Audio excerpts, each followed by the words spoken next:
Turn on the dial, it's the top of the hour. Charles P.R. might bring the power. From Chicago to Green Bay, Philly to L.A. They're the kings of the airwaves, paving the way. The guys cracking jokes, got you laughing out loud. Hyping you up, never stuck in the crowd. With thick, hot takes, they ignite the debate. Lighting up the night, never showing up late.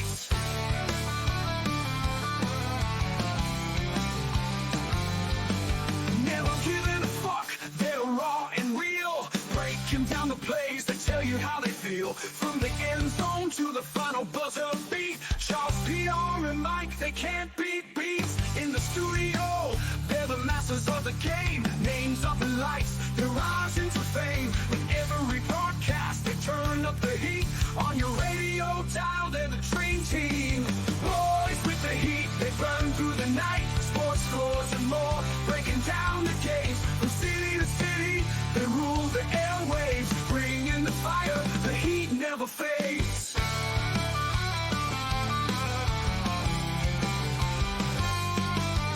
Boys with the heat, they burn through the night. Sports scores and more, they're always right. From city to city, they rule the airwaves. Bringing the fire, they're the legends and the brave. So turn it up, let it blast through the street. Charles P on the mic, and that guy bring the heat. Never giving a fuck, they're always on top. With every new show, let's fucking rock.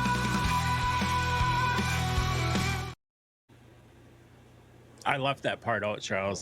Did you see that on last week? Yeah. That song gets more and more epic every time I hear it. Everybody likes it. It's a fan favorite. A couple of ways I wanted to start the show. I've been meaning to bring this up for weeks. Why aren't there solar panels over parking lots? You mean the parking garages? No, not even just open parking lots. There's millions of them across the United States. Why don't we cover them with solar panels? Instead of taking up farmland to cover with solar panels. Or windmills, or regardless, even Yeah. to not so much just not to bring up a conversation, which is a super valid point, Mike. It's more just a question you got to be asking society. Why the hell aren't there solar panels covering wide open parking lot spaces? I think I have an idea. Yeah. Should we start a nonprofit company and do this? Most likely, because the government Yeah. is not wanting to help anybody save any kind of money. Yeah.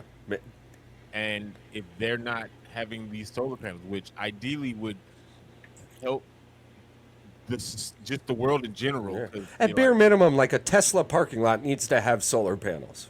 I'm like, because again, if It only makes if you implement solar panels to help just with power in parts of the world, imagine what eco-friendly system we could actually eventually have if you get away from all this. Even like the Illuminates parking lot. I mean, Right. You're not over here just pitch black neighborhoods and streets. Because listen, if there's one thing that I hate, especially because I'm blind, is driving down the street. Yeah. that is Yeah. poorly lit city streets. And it's just like, why is it so difficult to put street lights on the sidewalk? You know what else that would do? It would immediately shade areas, which would potentially save much from heat damage. And Vehicles. we got all these trees down. I mean, it's just weird to me, right? Like, you've got all these people screaming about us not using paper straws, but not one of them, not one time went, hey, why aren't there solar panels over these parking lots? You're more worried about my fucking straw than you are about these environmental killing parking lots. Yeah. And you can't talk a lot if you eat avocado anything, right? Because those farms kill more than a parking lot. So if you eat avocado, They don't want to have that conversation. no. Apparently that's what I'm talking about. I was talking about that on another podcast. Apparently that got completely edited out of our podcast episode. You're not supposed to talk about that. No. They'll just delete it right out of there. Yeah, no, sorry. They don't want to talk about how many bees died creating. No, they don't want people to know that. Apparently. That part right there offends people. I'm like, but wait, But I thought you liked animals, but you're out here killing bees and shit. I don't think it's people that it offends. It's a particular part of the. It's greed. Yeah. But hey, I don't know. Maybe that's what our podcast nonprofit can be, right? You want to talk about all these people in planes and yada. Maybe we've put out into the universe. That's our mark, right? So we'll see what happens. Maybe some other rich fucker will decide to do it first and go, "Ha, we beat you." Oh no. I don't care. Oh darn. Thanks. Charles P.R. I don't even want any money from him, bro. You can have it for free. I think Mr. Beast Have at it. already to that. He's already the one picking up all that trash and shit. Yeah, I'm sure an idea like this would probably hit Mr. Beast or a like-minded individual sooner rather than later. Yeah. But again, too, it's kind of like the pot calling the kettle black. Isn't that how you say that? Yes. Okay, and I'm not saying this to ruffle feathers, right? But if I had the money to put a solar panel in my big-ass yard's parking lot, I probably would, okay? I don't see a lot of those yet. And this isn't supposed to be one of those moments, anywho. It was just more of a question, right?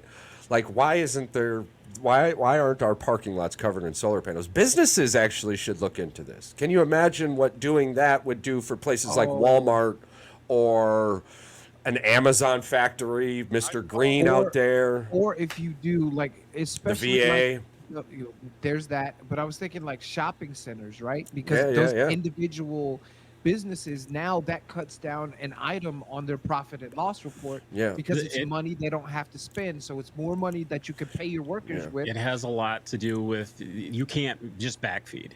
You have to get permission from the electrical company in order to backfeed. There's a lot more to it because I looked into it at our local We Energies, and like I read through the pamphlet and stuff. There's a lot to it. You have to. We don't have the infrastructure at a lot of these places to actually do it. It's got to have designated lines, power lines, grids, transformers. All that stuff has to be installed. It's not as easy as, hey, hook up solar panels. Where's the power go? You got to basically have a generator in your building in order to reproduce the power. There's a lot to it. I'm glad you brought this up, Patrick. A wise person once told me, anything worth it is never easy. No. And I just, regardless on how, and I agree with you too, because probably one of the main things ruining this is capitalistic greed. That is the basis of the foundation of America. Even our energy bill, which we rely on for survival, must be paid.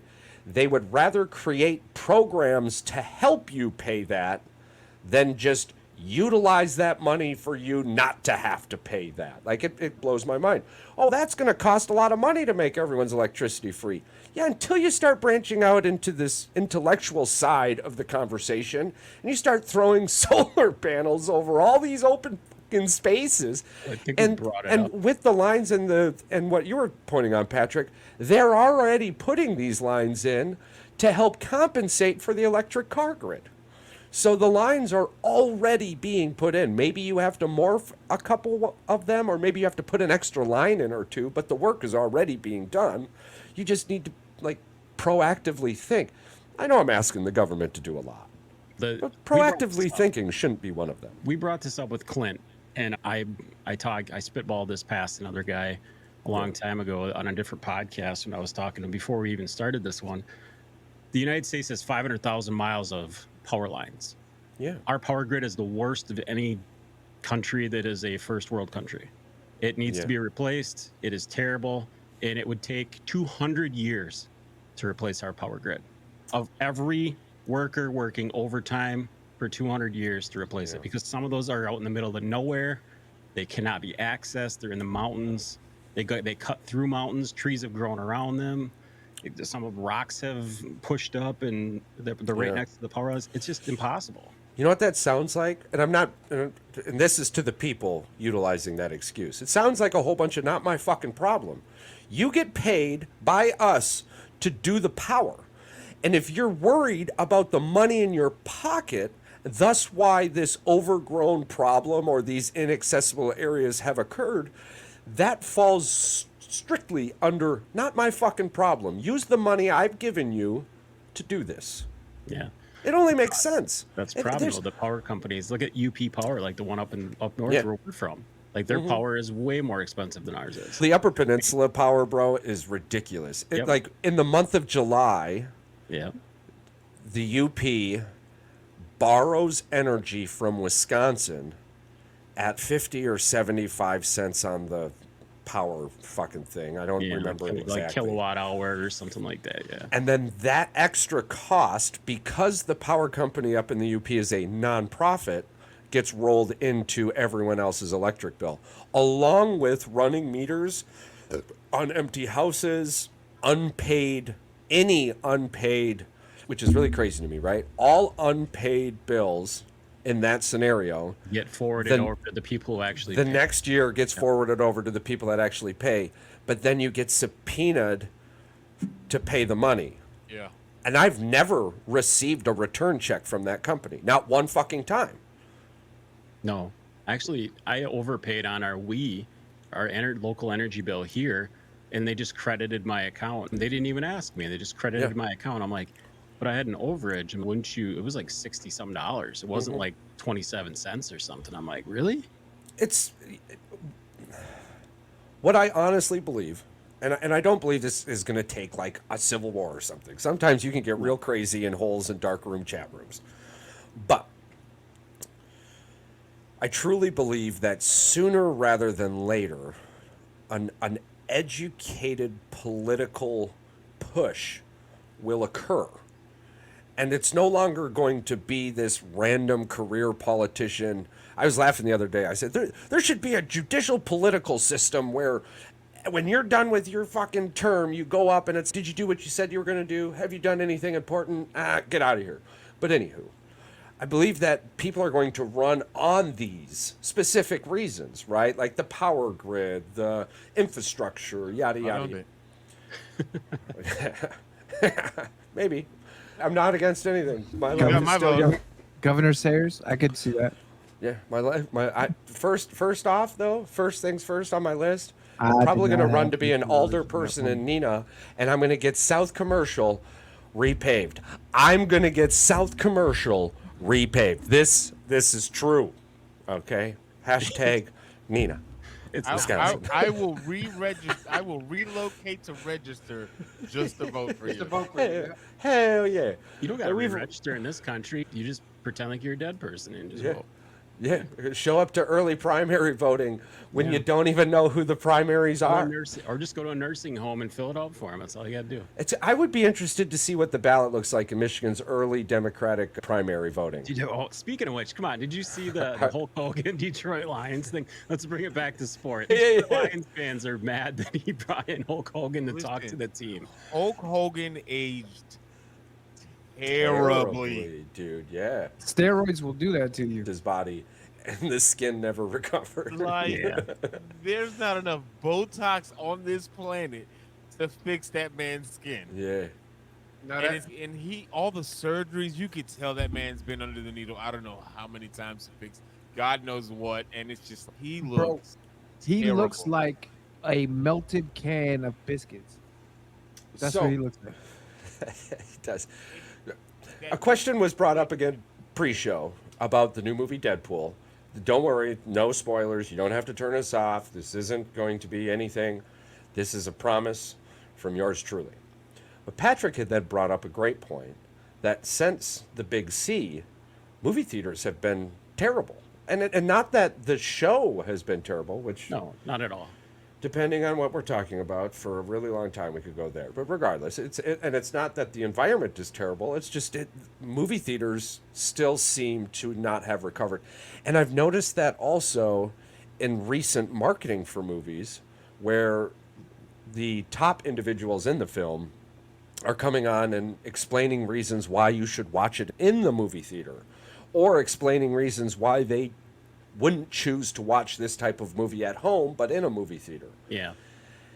Going to Deadpool reminded me of going to Infinity War. The movie theater and that Infinity War, everyone was ooh, ah, laughing, cheering. Yeah. Oh, I mean, it was like a collective group enjoying a show, and Deadpool brought that yet again. I went today and it was an absolute fantastic movie. I wouldn't argue with anyone who came to me and told me that it was better than Infinity War. I think personally that it was the best Marvel movie since Infinity War. I've heard a lot of people say that. And I cannot tell you how much I enjoyed all of the fourth walls in this Deadpool. Just, I can only imagine. and they were all very significant. So I can't tell you anymore. I can't tell you anything else other than that. Just got one more question for you. Yes. Would you pay to see it again? Yes. That's all I need to hear. Yeah. I mean, without question.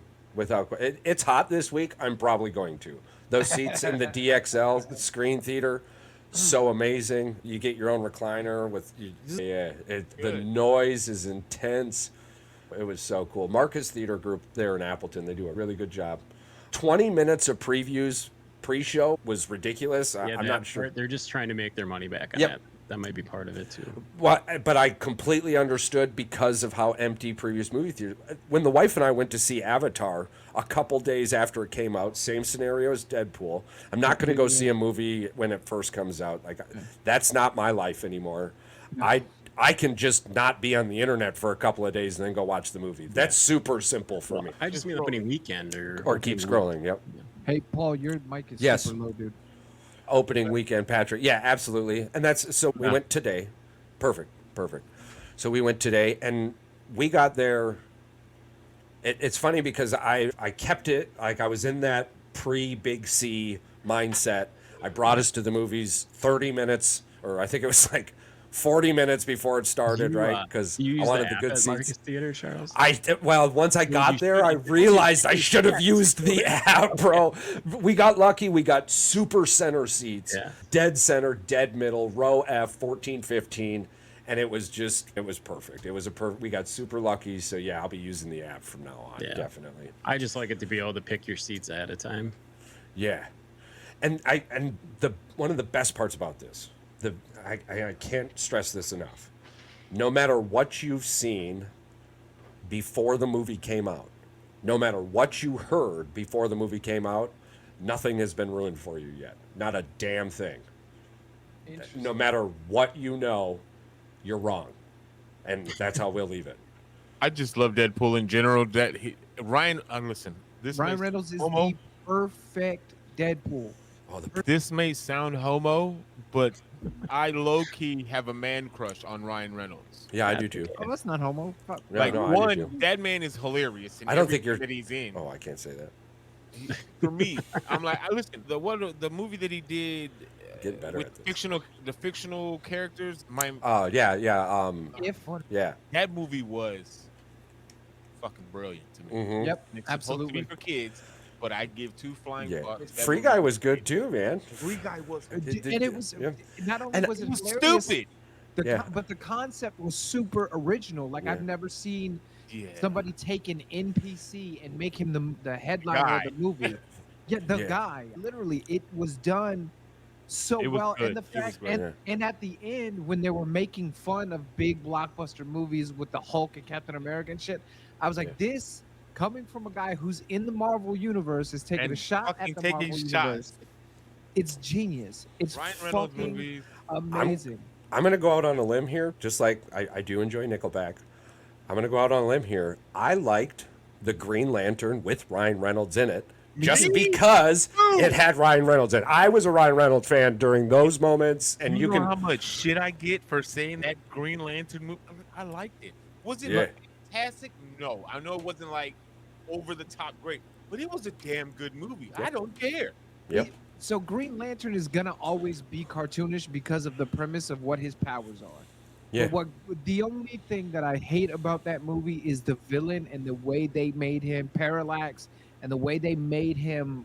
It was just too much overacting and over villainy. Like it was so stupid. But So I do give Marvel credit. Oh, go ahead.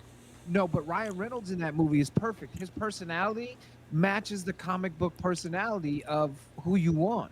Yeah. Marvel figured out how to tell a story on the big screen. And that was the biggest problem with all of the superhero movies before Iron Man. If we're being honest, Except Blade. well, it Yeah. 100% except Blade. Oh my God. Just say it. I already know what he's gonna say. No, I just really love it. Ryan Reynolds was in, what was he in? Blade. Trinity, and I Trinity. love that movie. I That's fucking love. so good. So Jessica good. Biel was a badass. Ryan Reynolds and Wesley Snipes. Wesley were Snipes back is still on my. Even in that movie. bro. What's that? Yeah. Triple H was even in that movie. Yes. Like, Yeah. I don't think Yeah. people realize that was Triple H. Yeah. You go yeah. back and forth. Yeah, they because even did his thing. you got Wesley Snipes who's playing this badass daywalker, serious dude, and Ryan Yeah. Reynolds is talking shit, calling the female vampire cock guzzling thunder cunt, like all of Yeah. this shit. And Wesley Snipes isn't like a funny dude, so to have that shit in a serious Blade movie, I think it was the perfect tone. I love the way that series went out, and I can't wait to see him as Blade again because I have a feeling he's gonna come back as Blade again. You know, one of the things that I loved about how with the whole Deadpool Ryan Reynolds thing, I think it was in Deadpool 1, where he made those cameos with the old Deadpool. Yeah. And then he went to the Ryan Reynolds shit and He shot abused him. his timeline. Like, Yeah. the fact that you're able to make fun of your own shit in your own movie and still be like, Yeah. that's Fox had a real issue telling a story. Yeah. Yeah. Yeah. Moving forward. So yes, I don't normally, but please, if you are and if you do, go watch the movie. You will not be upset. Yeah, me and the wife are gonna make it a movie date. Olympic medal count right now, as it stands, I'll refresh because I know things are happening as we're talking. Okay, yep, everything's still. So Well- Japan and Australia right now are tied in gold, but Japan has more overall medals at 7. United States is in third at 3, but has the medal count currently at 12. Now, Patrick had brought up something, all of you actually started talking about it pre-show, and about the slow start. And this has just been Olympics for us often. The first couple of days, I'm shocked to see us even in the top 3. I thought we were going to be more around the top 5. But it just seems like those first few events, we just have Olympians because we have a whole bunch of people. yeah. The solemns, and it's not like there was the cycling event and the weather. The weather at the beginning of the Olympics had a lot to do with it. A couple of our favorites in the cycling event there had terrible accidents. One lost a bike, and then when the second bike came out, chain got thrown off that because the dude slipped and fell, and he was just walking. So that was pretty intense, but still ended up getting in pretty close. We did end up getting a bronze medal there, though. But like the solemn events, and I believe Did anybody happen to find out what the hell happened with that women's basketball? And there was a Nigeria's basketball team didn't make it on the boat or something. What? Yeah. No. Nope, I'm boycotting the Olympics after Yeah. that opening ceremony. I can't do it. Yeah. So Paris, let's just be honest. France and Paris have a lot of stuff wrong with it right now. That was probably the least of their worries. Right. They were going to My- do something stupid regardless. watching it, I felt so. I've got my cousin down here for vacation. The wife's on vacation. We were watching it, and I'm sitting there, and I'm thinking to myself, I'm like, this feels like a fucking Disney production, if I'm being honest. And a few moments later, because Chris is like, when's the princesses coming out and whatnot? And I was like, dude, I was just thinking that this was like a Disney production. And then I'm sitting watching this. They had princesses, This- all right. They had Well, beers. They had queens. I'm sitting queen. watching this thing happen, and the wife looks at me, menage a trois. They're talking about a threesome. I'm like, this is national television. There ain't no way they're talking about Not a even, it wasn't threesome. just At television. France, That though, was they're weird. World. broadcasted. Yeah. It's But so that's France. yeah, They're sure. weird like that. Sure enough, it went from the threesome immediately to that. I looked at it as a side shot from the red carpet, but apparently they were attempting to recreate some picture of Jesus at the table with all of his the Last Supper. The Yeah, Last it's Supper. one of the most significant events in biblical history. So, It's the supper right before he gets crucified. Like right before he gets taken Well- away and crucified. I would like to point out that me watching the show, not necessarily, I don't want to say I'm not familiar with that, but I did understand it completely. they did a terrible job at trying to do whatever they were trying to do. And we could point out random things about it specifically, but just overall in the total package, I didn't even realize what was going on. I just based it together with the randomness that was the show. The lady with the head cut off and old boys out there just jamming on the side of that building, that was effing awesome. That was so cool. They only gave us like 40 seconds of that, and then immediately went back to this. The freak show. When at the end of it, I looked at it, and I'm like, yeah, that's fucking France. Like, literally, that's all you can say. That's fucking France. What gets me is, this is what really irritates me. And I'm on this brutally honest kick right now, so everybody forgive me, but they would never do that to another religion. They would never do that to Islam or Buddhism or Hinduism. But Christianity, and I won't rant on this too long, but I feel like I need to get it off my chest. Christianity is constantly mocked, and we are told that we're the evil ones, and we're the intolerant ones, and we're hateful. But yet you openly mock one of the holiest depictions in our faith, and let it be widely known that you couldn't give a shit less about offending Christians. But if somebody says something against Palestine, oh, you're a bigot. You support genocide. You support Zionism. Like, all of this stuff.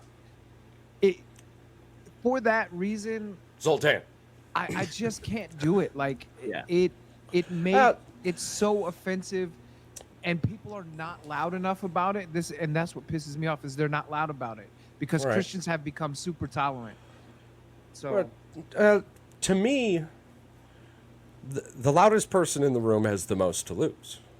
And when you fear something, a lot of time, the unimaginable thing to do is just scream out loud at it. You're right, though, Mike. Yeah. No, Mike is 100% right. I'm not walking away from that. Country, they're not getting away with this shit. My point with Mike's thing is that Christianity is an empire. And it's going to take a hell of a lot more than some sticks and stones to bring down an empire. How we view it personally needs to be more of I don't want to say water off the back, because you're right, Mike. It is unimaginable. But being able to walk through it is one of the, if I'm remembering correctly, is one of the teachings of Christ. It's not so much embrace it and acknowledge it as it is rise above it, become, listen quieter, or however those words are necessarily said. It's easy to fear and act out loud when you feel like you're second fiddle. And that's all these people are. They're just tiny individuals who hide behind their faith as a mask for hate.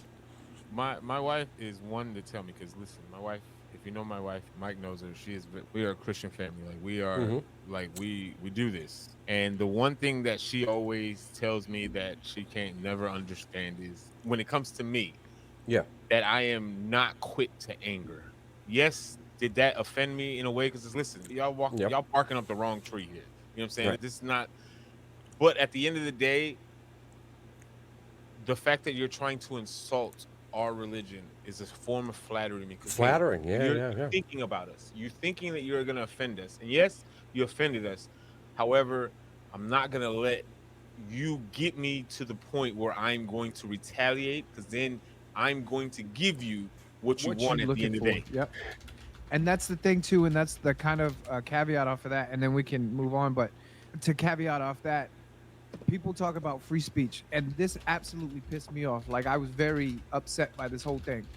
But free speech doesn't mean anything to speech that you like.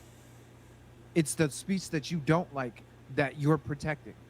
So for me, while I'm pissed off personally and I'm offended personally, they are allowed to do that, to have that expression, because I am a First Amendment absolutist. And yes, I know this was in France, this was not in America, but for now, France has the same freedom of speech laws.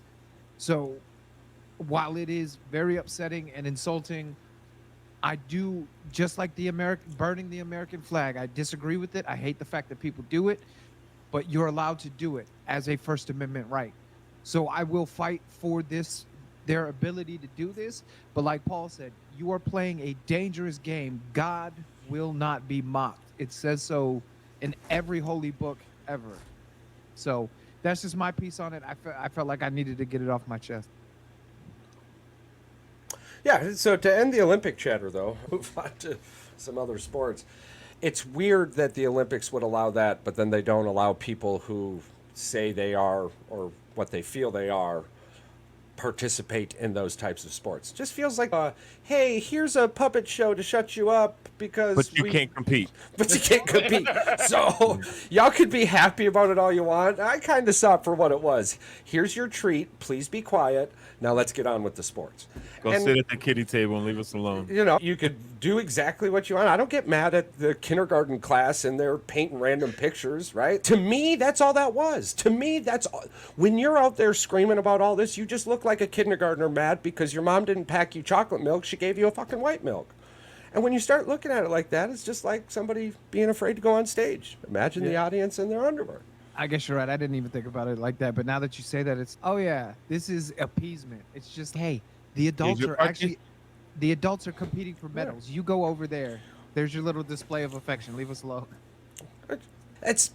I've said this on a few chats too. If you need something like that to make you happy, then go have it. By all means. I don't care. Just like these playoffs, which are coming up not quickly, but preseason football's coming up pretty quickly. Thank the Lord in Thursday heaven. can't get here any faster. I feel, Oh, y'all got the Hall of Fame game, huh? Yeah, baby. this is not wrong, eh, Patrick? Conversations have been weird this offseason. A little bit. Many of us are very grateful at the NFL football I think season, Patrick right? has something to get off his chest about a certain somebody. Who's that? Mr. Dipshit Nick Wright. Oh, Nick Wright. Did you see this? All right, yeah, Nick Wright. Yeah, did you see his top 8 teams that he's got in the bubble? I wish he wouldn't have put my Bears on that bubble because I'm tired of these expectations. And then the fact that he kept the Packers out. Hey, bro, he didn't throw a single interception in 166 pass attempts on third downs while he was at USC. No, he threw them all in for a second. Sorry, did you say something? Oh man. Hey man, I was That's just trying to help the crazy. guy out. That's actually a No, crazy stat. It's actually more impressive to be able to do that than it is to not throw them.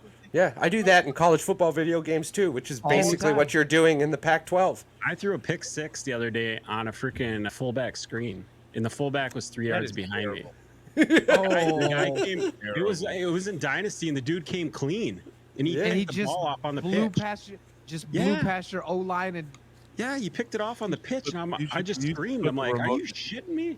And he did lose 31-10 though, so it was okay. Yeah, that, but still, that's ridiculous to come clean and pick off a pitch. That's Yeah. yeah. Right now, I've either dominated or got my ass dominated, and it's just sometimes It's one or the other. I lost Yeah. 73 to 45 the other day. yeah, this. The guy this scored is- on every play. yeah. I see. So I haven't got the game yet because I don't have my gaming system available to Yeah. me. But Yeah. all the clips that I see, because I like to watch people playing online and talking shit, Yeah. it's like pitch fests. Like you can't tackle anybody because they're gonna pitch the ball backwards, and they're Yeah. gonna keep running and scoring any fucking I'm way. not shooting shit. I'm coming straight for your throat.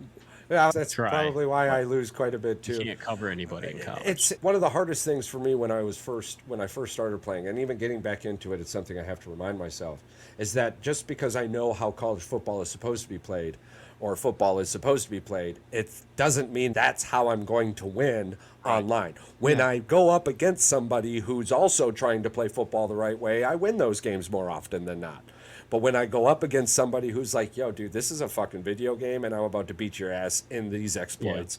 And I call them exploits and you may call them exploits, but The they're not same- exploits. They're just same the fucking people that things in you the game. play in Black Ops on Call of Duty that find all the glitches and the freaking find the gun and max that gun Yeah. out and then just get really fucking good at it and they never pick anything else up.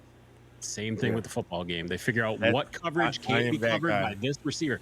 Charles said it. This guy's got it. Anything over an 80 for speed, you cannot cover him. A No, slant, if- you just hit him. You'd hit him in stride. It's over. Yep. Touchdown every time. So just If like you all have- the DBs in this game Yeah. are trash. The Well, only defense 100 in this game is, there's unless you're one in like the permission. Defense coverage in these games is not that great. But And you look at it and you're go like, down all and you right, can it is a 76 because it's fucking college. It's Yeah. not my fault that this guy's got a full team of 90s. It's like Patrick said, if you got a receiver or even a running back in that receiver position, and he just cuts way faster than that DB, nine times out of he's 10, gonna burn him. drop it in there, and he's gone every I mean, time. And then The almost every post, the time. streak, or the slant. If you, or, Yeah. I mean, And this and is the thing: if you're pulling can up tight man to end, man, too. if you're man to man, if I see you all the way in the left, and you are man to man, face mask to face mask, You bet you're your getting ass you know where I'm dusted coming. 9 out of 10 times. You're getting dusted, and hold the ball for 2 seconds and lob it. It's gone. Yeah. You mean the slant Almost and every the slant in the middle from the inside? Yes. Yeah, Yeah, you're like a. and he breaks that corner. It's a wrap. I'll He's tell you. gonna- I'll tell you guys the one thing that's ridiculous, right? I can't wait for all four of us to get on a at two, some point. a two halfback set. You play action, but throw the other halfback on a wheel. Me and it's Mike like, pitch that, dude, that eats that eats at the table. It's stupid. Now- If the running back ends up on a linebacker and you've got him running in space, it's just, And yeah, you're never gonna ever catch that running Not in back. He's college. just not there. Yeah. Not in Playing college. online it brings you back to reality. It definitely humbles you. See, that's Yeah. why. Look, You think you're doing shit in Dynasty and Ultimate Team when you're playing against a computer, no matter what level you're on. But then Oh, as yeah, soon yeah, as yeah. you play online, whether it's with the original rankings of the players or you're Yeah. playing Ultimate Team online, you get humbled real fucking Oh yeah, fast. yeah. Well, the only difference between All-American and freshman, the only difference, is you get more kick returns and punt returns in freshman than you do in All-American. But it's because when I was first starting it, I was playing through like freshman and JV. I would throw a ball and I'd be like, oh man, that's going to be picked in All-American, and it never was. Like, oh man, it gets picked online, but yeah, well, yeah. That's You can crazy. throw a lob if you want to. Yeah. That's why I'm excited about this though, is because every football game, basketball game, I always put it to like rookie or easy, and I just play to because Yeah. I enjoy beating the shit out of the computer. Yeah. I don't want to struggle. I want to be Right. the man. I want to be a virtual LeBron James and just beat the shit out of you. My created character is gonna break Wilt Chamberlain's record 87 times, and let's go. That's how how I you do that want in to the first game. You're gonna do that in the first game. in the freshman. in the baseball game, in the baseball game before the All-Star break, I generally have every record available in one season. By All-Star break, I got like at least 70 to 80 home runs. Dude, I hit 105 home runs before the All-Star break. My last It's like season. Brian said in the chat, I don't give a flying fuck about what you think we should be doing. I paid $70 for this game. If I want to play this shit on freshman or I'ma do varsity, I'm going to play it on freshman and varsity. If I want to drop 150 points on FCS West, that's what I'm going to do. I get past when How to do your high school teams yet? Go into the download thing. That's fun. yeah, is it? I think High school teams. Yeah. I think what we should do, arguably, is probably start a fantasy season, like a league or something like And that. we all join in. Just once a week we go on there, Wednesdays or Saturdays, doesn't matter. Once a week, and you play your game, and if you don't play your game, it gets fast forwarded on Thursdays or I'm on with that. Sunday.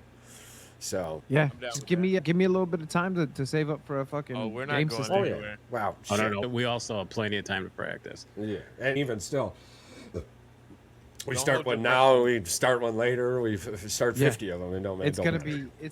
I'm excited, just because I miss college football. Like I miss. Yeah. What was it? NCAA like 2K5 or whatever was the last 2K15. Yeah. It or was so whatever cool was. because old boy Yeah. was on it there. Shoelaces, wasn't it? Shoelaces. Yeah. what- And then the next one that comes back, I'll play. That's what I'm saying. Donovan Edwards, baby. He went off my first season playing my player, Listen, dude. I'm just glad that they Fuck, haven't 508 patched the yards in one glitch game. yet. Oh yeah. Yo, I haven't done that. I'm not gonna lie to you, Charles. Playing on defense is boring as shit. Yep, I don't- Even with a 99er. Even with the 99 middle linebacker, it Yeah, is dude. the most No. boringest Why are thing you in the doing? world. Why are you doing middle linebacker? It does, Dude. even cornerback is just boring. No. You Do do the an off-ball hybrid linebacker. safety. Yeah, do the hybrid safety linebacker because you got free range to move around. You could be on the line. You could be I'll on the. try that tonight. I'll try that tonight. I can't remember what defense you have to switch your defense to in order to be able to have the free range to go over. All I know anywhere. is I started a quarterback Just and I doing went to Michigan, and Edwards ain't getting shit because I'm running the ball every single time. He can suck my toe. Yeah. Charles doesn't let anybody else get in the game. I understood what Charles was posting the stats of. When are they going to take me out? When do I get a rest? Because I had 9 touchdowns at halftime, and I was like, why are they not benching me? Why are they not And then why are benching they you? still I selecting did the passes? same thing. and I it's went just 10 random, dude. touchdowns. I had to- I went I had 10 to touchdowns audible by out. halftime. In one place. And I'm like, That's funny. they're still gonna let me beat these guys? Like, Oh, they're dude, not- they would throw the shuffle pass in there, and it would go for a touchdown every time. It didn't matter, 99 yards, Yep. fucking 48 yards, 2 yards, and then it's a touchdown pass, and I'm like, whatever. yeah, there's another 150 yards and 2 touchdowns. You're Woo. like 10 for 10 and 400 yards passing and 9 I swear to God, I touchdowns. think I had 78 touchdowns my first season. I didn't win the 78 Heisman. touchdowns my. I had 8,000 yards passing, and I didn't win the Heisman. Didn't win the Heisman. Yeah, I didn't win the Heisman my first season. I won it my Some second dude- season. Some dude from Texas Tech had 56 touchdowns and 22 rushing. Yeah, touchdowns. surprise, And he had, surprise. He had the Donovan same Edwards won it. yards. Yeah, Donovan Edwards had over 5,000 rushing yards, like 40 That's- fucking He touchdowns. said he needed to get dude. checked for PEDs. Every time he touched the ball, dude, it didn't matter where I was. He was just fucking gone, bro. The next guy was even, dude. Cabana. The next guy was even better. No, my next season, somebody transferred from Texas or something, and fucking dude went off. He couldn't break any of Donovan Edwards' records, though. I'm sorry. 44 touchdowns in one season, over 5,000 rushing yards. Do better. But talk to somebody else. Yeah. Oh, they got Cole Cabana on there. It has just as fast as Edwards. I'm like, holy shit. Yeah, dude. I tell you what, if Alex Orji can control a deep ball, Michigan's offense is going to be a hell of a lot scarier than you think. Yeah, with just Morgan based off of yeah, the just based off the- speed on the offense. The fact that his name is Orgy still cracks me up to this day. And Yeah, then did you ever- RG3, Dude, that they- no, no, no. RG3 bit. The Michigan fans, they had to actually stop it. They had to cut the TV thing away. They used to say, "We love orgies in the end zone." That's what they had as a sign. And they're Well, like, talking about orgies in the end zone. So we're going to break into our playoff predictions. We're not going to do power rankings. We're not going to tell you who we think is going to win the Super Bowl. I believe that's coming next week. yes, We do all have 32 teams. We do have a lot coming in, though. Football season is upon us. So before we get into this, actually, let's talk about some Jordan Love news. Congratulations, Jordan Love. I would like to remind everyone at this point, if you're questioning the dollar amount, there's this thing called market value. And then there's also a thing called salary cap. And if you do not understand market value or salary cap, then you are probably confused, and you probably don't understand how this can happen. Patrick had said in our chat, 5 years from now, 4 years from now, let's be honest, 4 years from now, 60 is going to be the new 50. Yeah. Oh, This yeah. is gonna look like chump change compared to whatever somebody Absolutely. gets in 4 years. And So that by- can be very well like Caleb Williams or even who came Anybody in. who Drake just May. Anybody- Anybody that came in the last 2 years Yeah. is gonna Daniel eclipse- Jones. is going to eclipse nothing. Hey, Charles. The is only thing he expecting needs big to things out eclipse of Daniel is his- Jones is with that. neighbors this year. Yeah. But I'm saying anybody in the last 2 years that just came into the league, by the time they get their contract extension from their rookie deal in the next Yeah. 3 to 4 years, that $56 million is going to look cheap, tiny cheap. compared, because it could be very well for between $60 to $65 million a year. I said it's going up 12% a year. It's going So- up 12% because of sports gambling. So, And this isn't including the global reach that is increasing. Growing. Yep. Watching the Olympics, you're literally seeing NFL and college football jerseys or Speaking of fans. But we're Michigan, going to have flag football Did in you the next do with the Greg Olympics. Oden jersey? the global reach is rising. They're going It's to have flag football in the next Olympics. That Yep. tells you in itself how much football is now impacting. not If just USA doesn't win Yeah. that gold every year, I have no hope for the it. only country that has a chance, the only country that has a remote chance is possibly Canada, just because they have also a professional football league. I'm not saying that. well, it's didn't good. Japan just beat our ass 750 to 3 So did, or something what like is that? that other? But that was that was bad. That was Tongue in real cheek. bad. But, Yeah. Mexico has a Well, league too. I'm just Yeah. saying it's to have the flag football or just the sport of football in the Olympics tells you where the sport is going in the direction that's going Absolutely. influentially. So the money thing though, benchmarks, highest paid quarterback, highest guaranteed money for a quarterback, yada yada yada. And basically, we go through this every season, and the last person to put pen to paper before the season starts holds that title until the very next person puts pen to paper in the offseason. It's just how these things work. And it befuddles me, too, to have random conversations about, is he the guy? Take a look around the league. How many years has teams asked themselves, is this the guy? Is this the guy? Is this the guy? And how many of those teams would have killed to have the last 10 weeks of a guy that we just had in Jordan Love last year? Along with the fact that I believe he threw the most 2 touchdown, 0 interception games last year. I can go into the book all day. The fact of the matter is Green Bay got his guy. And to question an organization that, okay, yeah, people come and go, but there's these things called foundational blueprints. Yeah.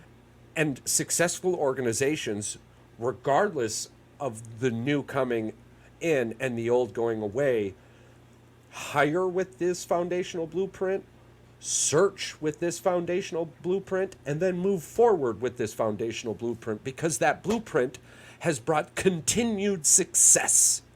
And clearly it works. Three decades of fantastic quarterbacks. More And than this 3 is decades. It's almost 50 decades. 5 decades. 5 decades. Probably, Y'all literally had 50 years of consistent play at the quarterback positions. I don't know about that. The 70s I'm and just 80s saying- were really bad for the Packers. I'm talking about since Brett Favre, y'all have had Yeah. 3 quarterbacks. That's Yeah, not it's been 50 30 years years. ago. It's That's been 30 30. years ago. Yeah. Either way. Hey, listen, it's 40 years. I'm talking. Favre between- showed up in 92, so you're going 90 to 2000, 2000 to 2010. Favre was you know? not great his first 5 But I'm seasons. just with saying, Green Bay, though. y'all draft another quarterback to replace him while he was there until Aaron Rodgers. Yeah, no, listen, I'm on board with what you're saying. And you didn't draft anybody to replace Rodgers until Jordan Love. And clearly you're not replacing Jordan Love anytime soon because you just gave this man 5 years worth of $56 million a year. Yeah. Yeah. So Now, year 2 of this, he's still going to be at 55 million. But the salary cap will have increased 24%. So you're But talking the thing is, he's not going to have to sign another deal. They don't got to actually even start negotiating until 8 or 2029. They got 4 or 5 years And they of can do contractual obligation of not having to worry. It's on the books already. You're paid. We will negotiate when you're on your last year, just like every other you said, quarterback. with the salary cap going up at least 12% every year, you're allowing yourself as a team to, if you need to find somebody to build around Jordan Love, you're able to create the space. Because we all went freaking berserk when Patrick Mahomes signed that 10-year gigantic contract. And now Catch he's a not deal. even, yeah. And And now look he's where he not is. even the highest paid quarterback in the league anymore. Yeah. Yeah. And I was the just other gonna thing, say- the other thing. Oh, sorry, Mike. Just the other thing with this too, is that no matter the name on the back of the jersey, you say the name, and they're at 4 or more years, or 2. I think it's 2 or more years. So we're not even looking to pay anybody for another 2 years, unless we pick up in the offseason in a sign and trade or some shit like that. Yeah. There's you no said, worry in Green They Bay got right 2 now. years. No. Yep. Yeah. So bare minimum, we got 2 years. 2 years from now, the salary cap will have increased So you don't have 24%. the cap space. So we're gonna have the cap space. The NFL's doing well. So I think Not only Green- that, didn't he leave open 12 million or 15 million for the Packers to sign Yeah. somebody, a free agent Yeah. as well? Yeah, absolutely, because of the guarantee money. The Yeah. guaranteed money doesn't go against the old salary caps. So as the numbers break down, yeah, it's 55 million. But I want to say he's going to be like on the salary cap for I think It'll- it's it'll 20 probably- or 30. Yeah, I was gonna say at its peak, it'll really be like 42, realistically, at its highest peak in that contract. But the other thing too is that you guys haven't mentioned, these GMs build these contracts with void years too. So moving money around and funny money. Howie Roseman for the Eagles does it every year. We just had the highest paid quarterback in April, and now he's number 7 in the league. We have AJ Brown, who's a $100 million receiver, and we have Devontae Smith, who's a $90 million receiver, right? Yeah. We don't. The Eagles paid Saquon. They paid Bryce Huff. They've made these. It's same thing as the Packers. The good teams lock up their stars before they have to lock up their stars. I think Green Bay was very smart to get this deal done, and you can see that Jordan Love appreciated it with that money. But you also, like Charles said, the market said itself. The freaking Jaguars just paid Trevor Lawrence almost the same amount, and he hasn't been nearly as successful as Jordan Love has. He hasn't had statistically nearly as good of a season as Jordan Love has, and he's had more time to develop.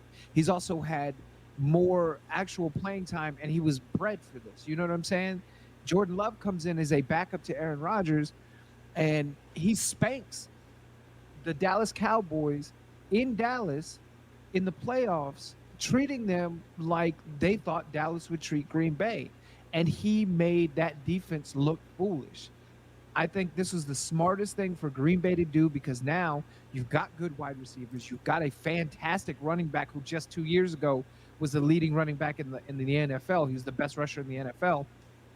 You've got a great defensive back that you signed from New York and Xavier McKinney. You have all these weapons. You've drafted really fucking this year. Green Bay is... Except that one guy. I know it hurts your soul, He Paul. seems to be doing well in pass coverage drills. I know it hurts your soul, Paul, but for me, and this is being objective, Green Bay has got to be the favorite to win the North. You're Got not it. hurting my heart. I didn't have No. us as a favorite for shit. And again, this is nothing on PR. I want to give Patrick a moment to give his final thought too, and PR. But how many Super Bowls has Detroit won? 0 Super Bowls, but one prior to the merger. They have NFL championships. Yeah, they've got an Right. NFL. Yeah, I'm not trying to bash the Lions here. Just how many generationally great quarterbacks have they had? 0. 0. Unless you count Stafford. No. No, it took him leaving to become great. No, playing from behind doesn't mean greatness. Yeah. Okay. So I'm not. So listen, Minnesota Vikings. They had a great quarterback. I remember him. What was his name? Mr. Fran Culpepper. Tarkington. Yeah. They've had a couple really cool. Yeah, Fran quarterbacks. Tarkington was one of the best quarterbacks of all time. Yeah. How much the gap in between those significant? Probably 40 years. Yeah. Kirk Cousins was their savior. Yeah.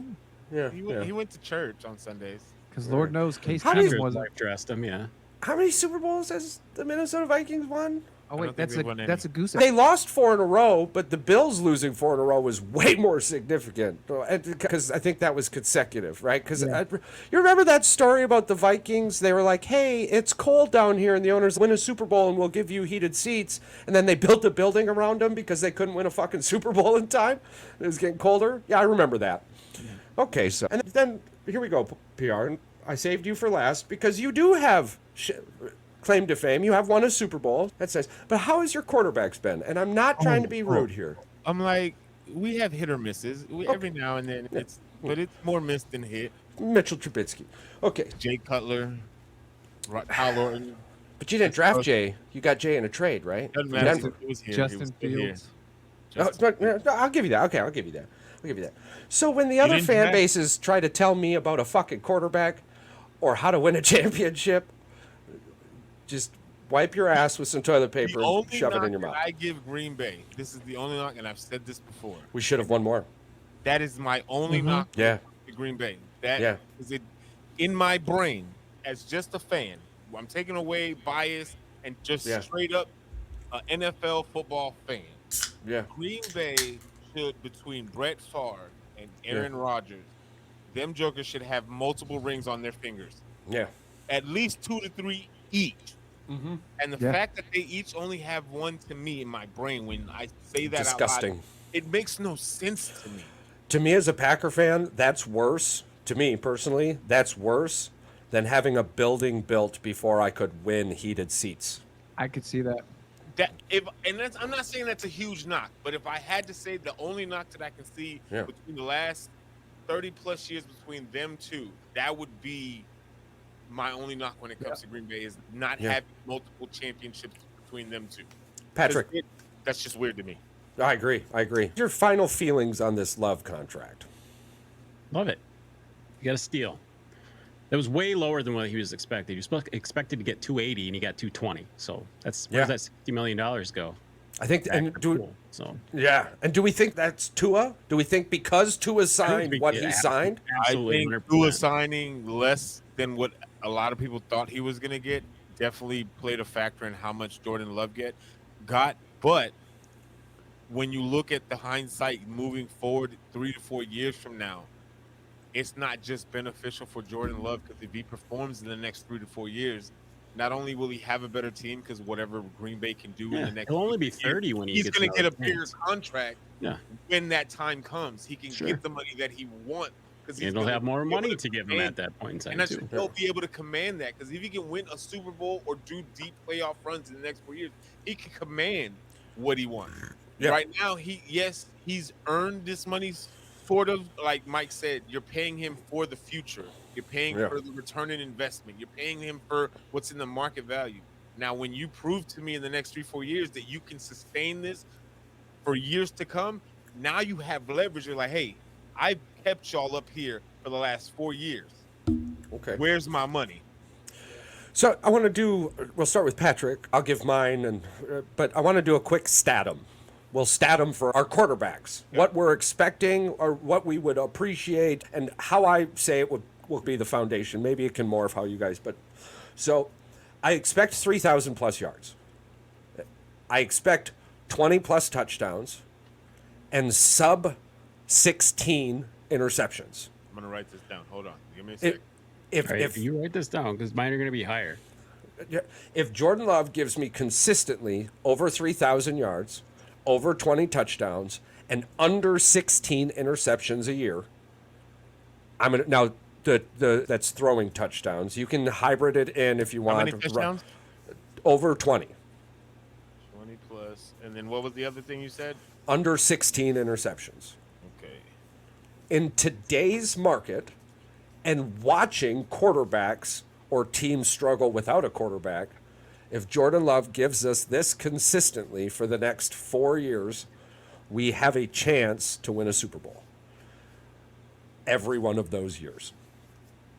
And our defense right now, I've never seen this before. To be as a Packer fan, I've seen this in the NFL, but as a Packer fan, this might be the year the Green Bay Packers break interception records. And it might be talked about a lot. Not enough in the beginning and way too much at the end, but it's going to be exciting. Patrick, I've laid the foundation. Build us a building. You laid the foundation. I have very similar stats that I expect from Jordan Love in the next 3-4 years. Yes. I'm more in the 3,500 yard category, which is pretty average for a quarterback. I do believe with the addition of quarterback, yes. Yeah. 3,500 yards plus or minus a few. I want to see 25 touchdowns and 12 interceptions. I want to see a 2-to-1 touchdown ratio. I feel like that's 25 or more and 12 or less. Yeah. Yes, I think that would spell the contract. I love that. He can average that for the next 3-4 years. He can definitely demand whatever the hell he wants. Yeah. That's just hope. I'm not saying maybe my numbers were more fan-like and yours were more analytic, and I love that. And again, I love that.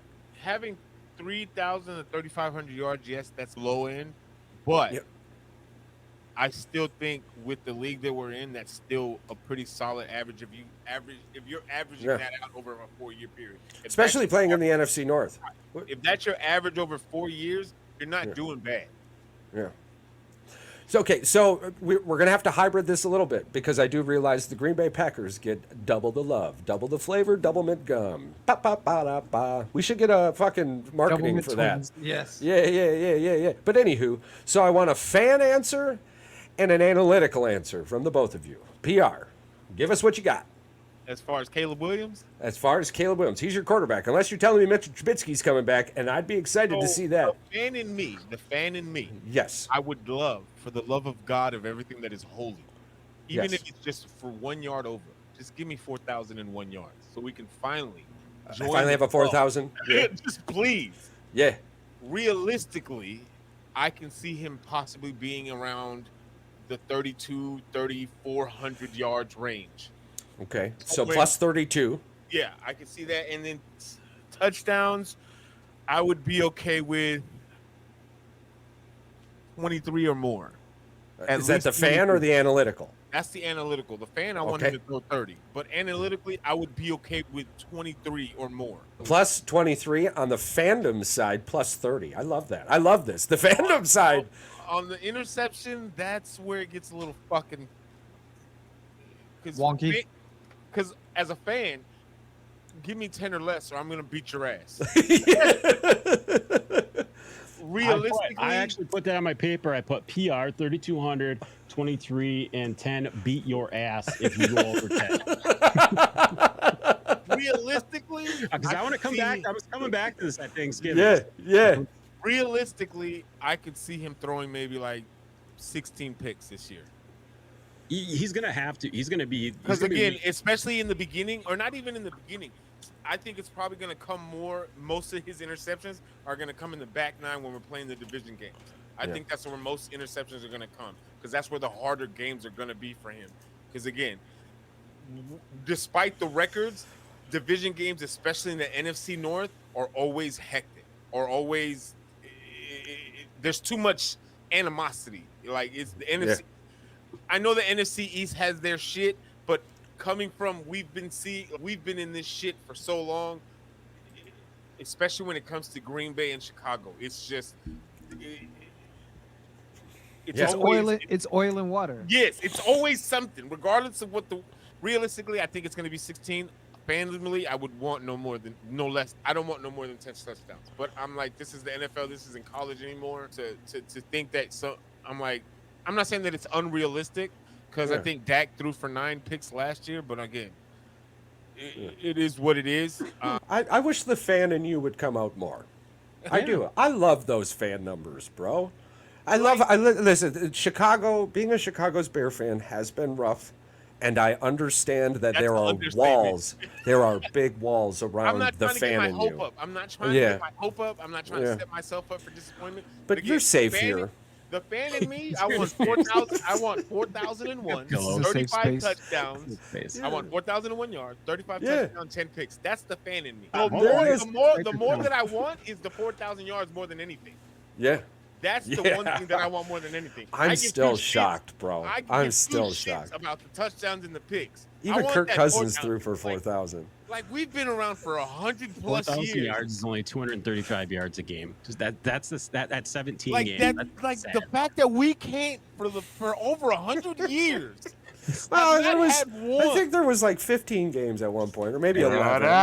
Only 250 yards a game. I mean, at that point, it's unfortunate. If I desire anything, it's the 4,000 yards. Yeah, that's perfect.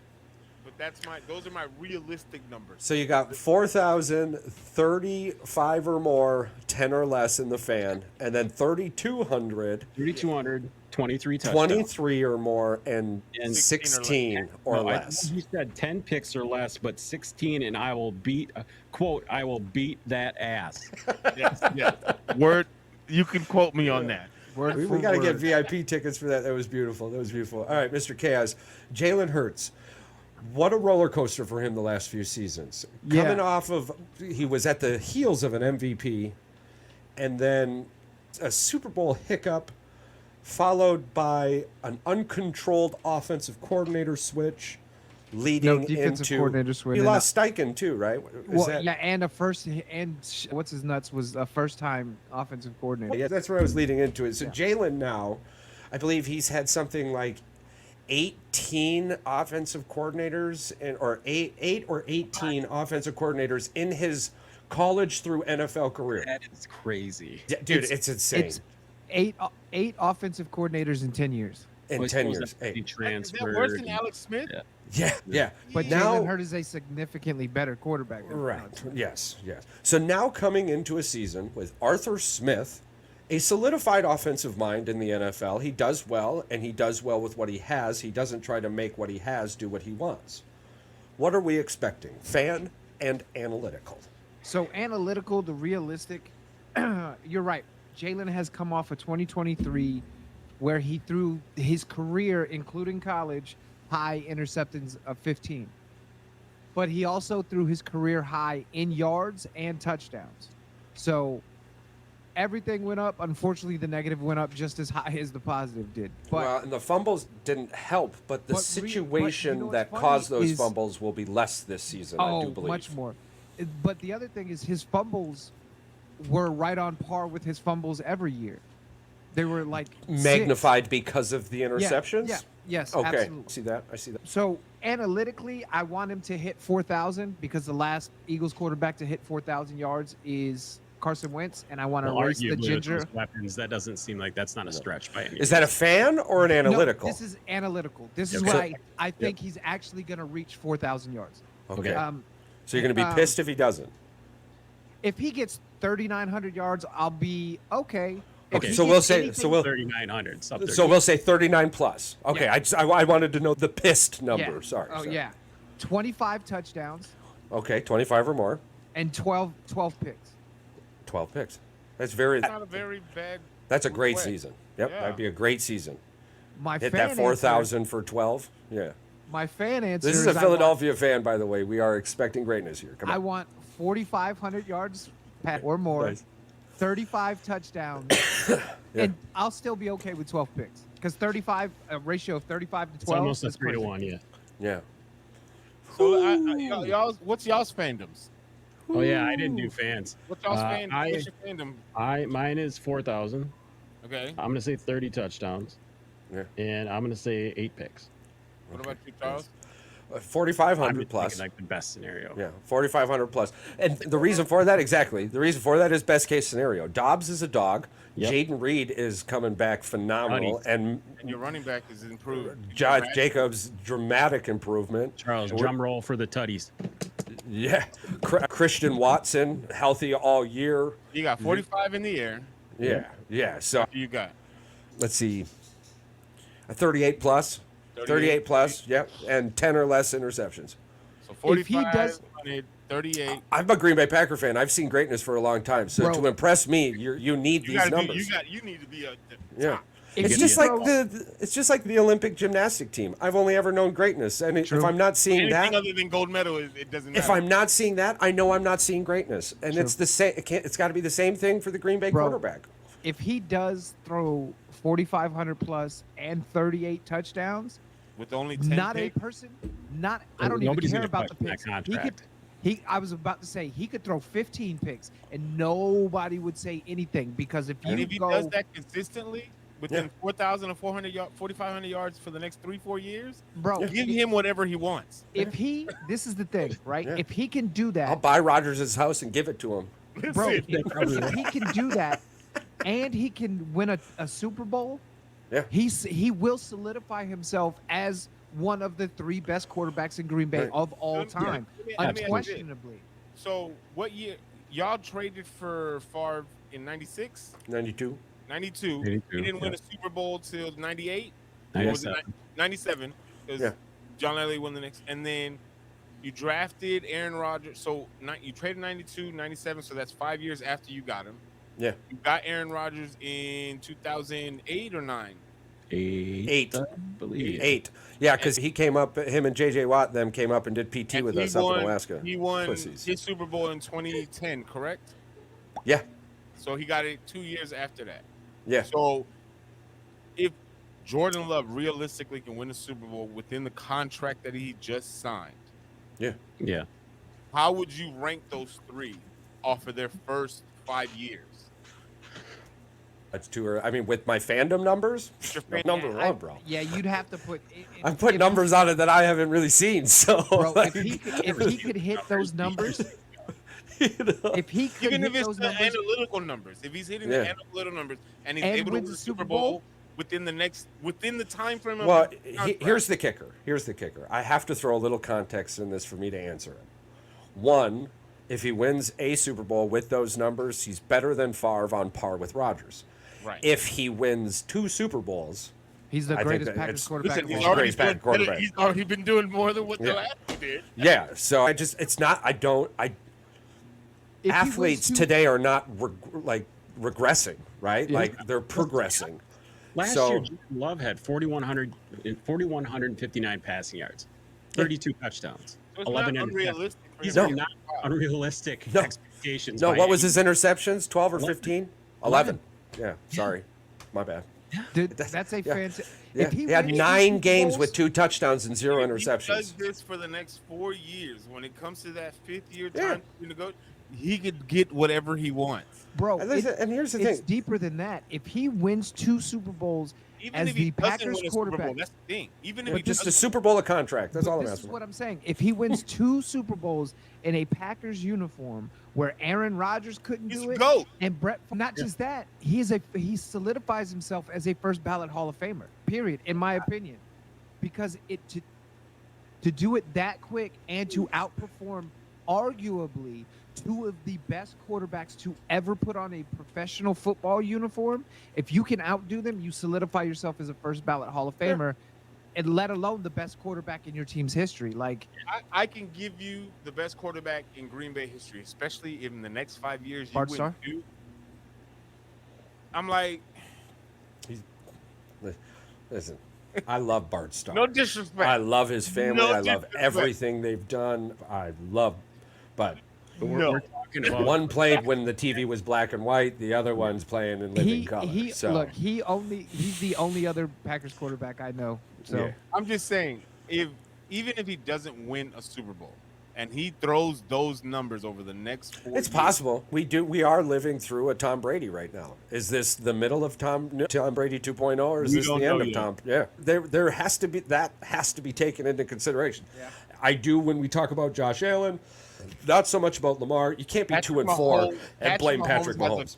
He has a chokehold on that Lombardi trophy, though. Josh Allen has a little Especially- bit, 5 and 5, but you can't I'm be just 2 and saying, 4 and go yes. Patrick Mahomes. On the AFC side, Patrick Like we all Mahomes has can. it's We all literally can't do you that can say defense. that in the AFC, the Super Yeah. Bowl goes to Kansas City almost Oh, every Yeah. year.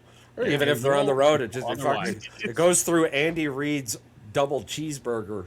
And It's his nuggets. between you and Andy Reid's cheeseburger, and he's one way or always another, gonna- he's getting that Excellent- cheeseburger. excellent segue into our playoff picks now. Yeah, I love that. I love when the fan gets to come out in us every once in a while. hell yeah. Listeners may not believe it, but most of this is analytical. Okay, let's start with the AFC. We're going to start with a couple easy ones here. The AFC West. We have the Denver Broncos, the Chargers, the Raiders, the Chiefs. Who's going to be the surprise, and who's coming out of the playoffs? Surprise for the West, I think Chargers. I think they're going to have a much better season than people think. Do we consider that a surprise, though? Are we talking? Oh, because it's assumed the over under numbers on wins is going to be higher this year than last year with Yeah. a worse team and a terrible salary cap. But that's the John Harbaugh experience.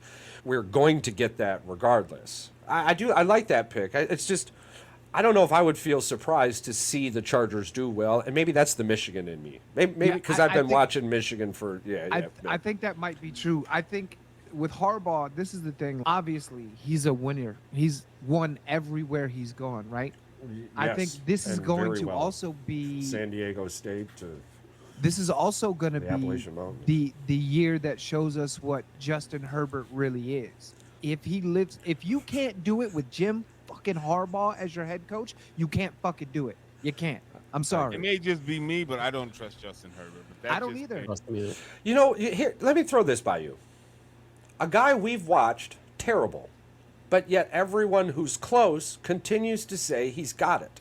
Is that just, and I guess this is what we're going to find out, but was that a product of a terrible sideline?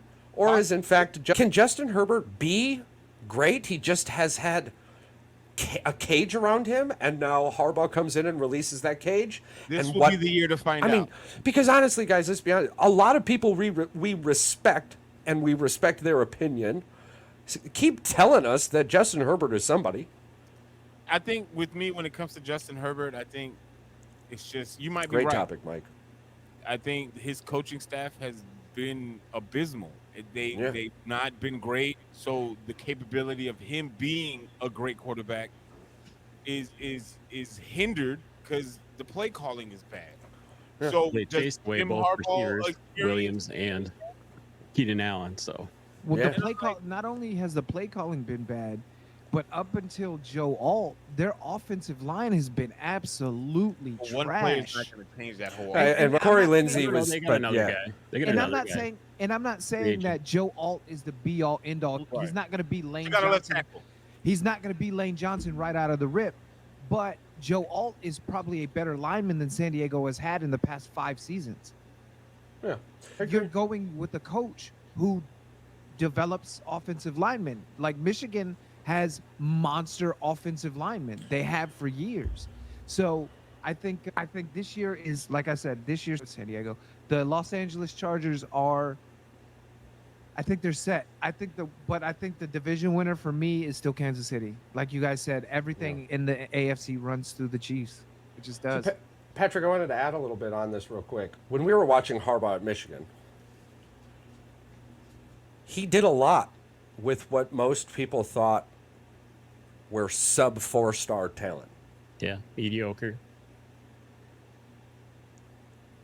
I made it work. The imagination that scenario creates for me in a world where now you're dealing with the best of the best, because here we're being honest, you can be trash on the NFL football field, but you're still the best of the best. You're just not the best, right? You know, You and we made it talk on a team. You're a Yeah. starter. So You're doing abs- something. So Harbaugh has always had the opportunity to, or his winning percentages at places, even you go San Diego State, I think it was. How the hell do you get a .656 win percentage in that? It's nuts. It's why I believe Prime will be a good coach eventually. You can't just go into a scenario and dominate the way you did if you're not great at what you can do, right? So, Yeah. Well, but I nobody's think ever seen that style of offense before that they were running either. Colorado was not running typical Colorado Right. Buffalo offense. He had his own video. they game. will be He lucky to obviously get is a 1 or smart 2 enough wins guy this to figure season, out but- how to do football. yeah. The only other weakness I see San Diego having is the fact that their first round pick wide receiver from last year can't catch a goddamn cold. Quentin Johnson. Yes, that dude sucks. His hands are ass. Patrick. Yeah, they're gonna be able to run the ball. AFC, great takes, Mike. AFC West, Broncos, Chargers, Raiders, or Chiefs? Who's your surprise, and who do you got taking the cake? They got Kansas City taking the cake, and you've got San Diego probably competing for. You said playoff teams. I think they're both going to make the playoffs. Oh, nice. So we've got our first wild card call out of the group. First wild card. Wee. Their schedule actually make the playoff.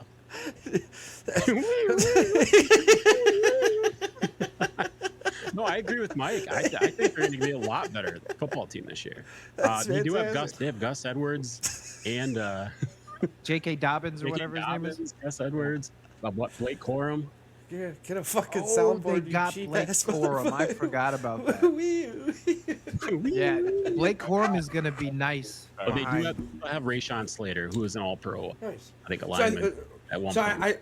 I see where this is heading, but I love those takes. I love those takes, Patrick. And I think we did. I think we dived into the Chargers and Chiefs magnificently. You're going to take the handcuffs off them. That's I love it. PR, hit us with your best stuff. First of all, I'm tired of you, Charles. Tired of you. You haven't even got one yet. We're going to be tired. I'm already tired. My surprise pick. Actually, I'm gonna leave it to the last spot. The Chiefs are taking the AFC West. Yes, sir. It's not even. I'm Yes, sir. tired of betting against them at this point because I always fail. It's just why I even try going against the grain. I'm not doing it. Not at least not in this division. My surprise team is going to be the reincarnation of Drew Brees Oh. with Bo Nix and the Denver You Broncos. son of a bitch! I knew I should have taken it first. It's PR and I are on the same page. So you don't got to hear mine. It's the Chiefs and the Broncos. I think the Broncos. Yeah, I think the Broncos are actually going to be a 9-win team this season. I think they're going to get 9, maybe 10 wins if some wind blows correctly. But I think the reincarnation of Drew Brees Jr., along with young, hungry, fast offense. When I used to play Madden back in the day, I remember beating the San Diego Chargers 95-17 on nothing but screen passes to Darren Sproles. I tell you it's coming, it's gonna hit, and I'd throw it every time, and it would be a touchdown every time. fucking what's his face down there? He just pissed everybody off for some. Sean Payton. Oh, yeah. Sean Payton does wonders with speed. I honestly, and keep drugs out of your mind, but he is the king of speed. I've never really seen. Mike McDaniels might take that cake down in Miami. He's got an opportunity to just do something great, but other than Mike McDaniels, I haven't really seen anybody utilize speed like Sean Payton does. Even when Kansas City with Tyreek Hill, Tyreek Hill was a safety net. Their schedule is brutal. I hear you. Yeah. But I still think the Drew Brees 2.0 is okay, hold on here. I'm going to give you their schedule, right? Yes. Just go. Let's just somebody do the fingers, and then Paul's going to go out the wins. All right. Yeah. Broncos, Seahawks. Broncos. Steelers. Broncos. Buccaneers. Bucks. Jets. Raiders. Broncos. Chargers. Broncos. Saints. Broncos. Panthers. Broncos. All right, here's it gets tough. The Ravens. Chiefs. Falcons. They're not going to be able to score enough to beat. They're not going to be able to score enough to beat Falcons. I said what I said. I said what I said too. Who? Broncos. Raiders. Clean sweep of them. Browns. Or Browns. I give the Browns. Yeah. Colts. Broncos. Colts. I think the Broncos could pull it off. I do. I don't think they'll have Anthony Richardson that late in the season. For and then you got Bengals and Chiefs to end it. So they're freaking. How many fingers is that? That's a 9. I said I think they could be a 9-win team. Nobody said a playoff team. Nobody said it's a surprise team. No, it's going to be a surprise team. Making the playoffs is a stretch. There's no wee-woo sounds. There's no wee-woo sounds here. You said the Chargers were going to make the playoffs. Yeah. You just said surprise team. The Drew Brees 2.0 Denver Broncos. I'm telling you.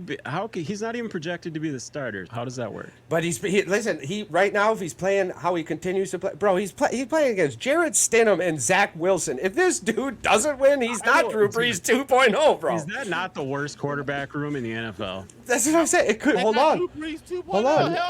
I'm just saying, baby. Drew Brees 2.0. We gotta go through this one of these days too. Let's go through the worst quarterback rooms in the NFL. We will. There's gonna be some names on there. We're gonna go. Okay, so there was one wee woo.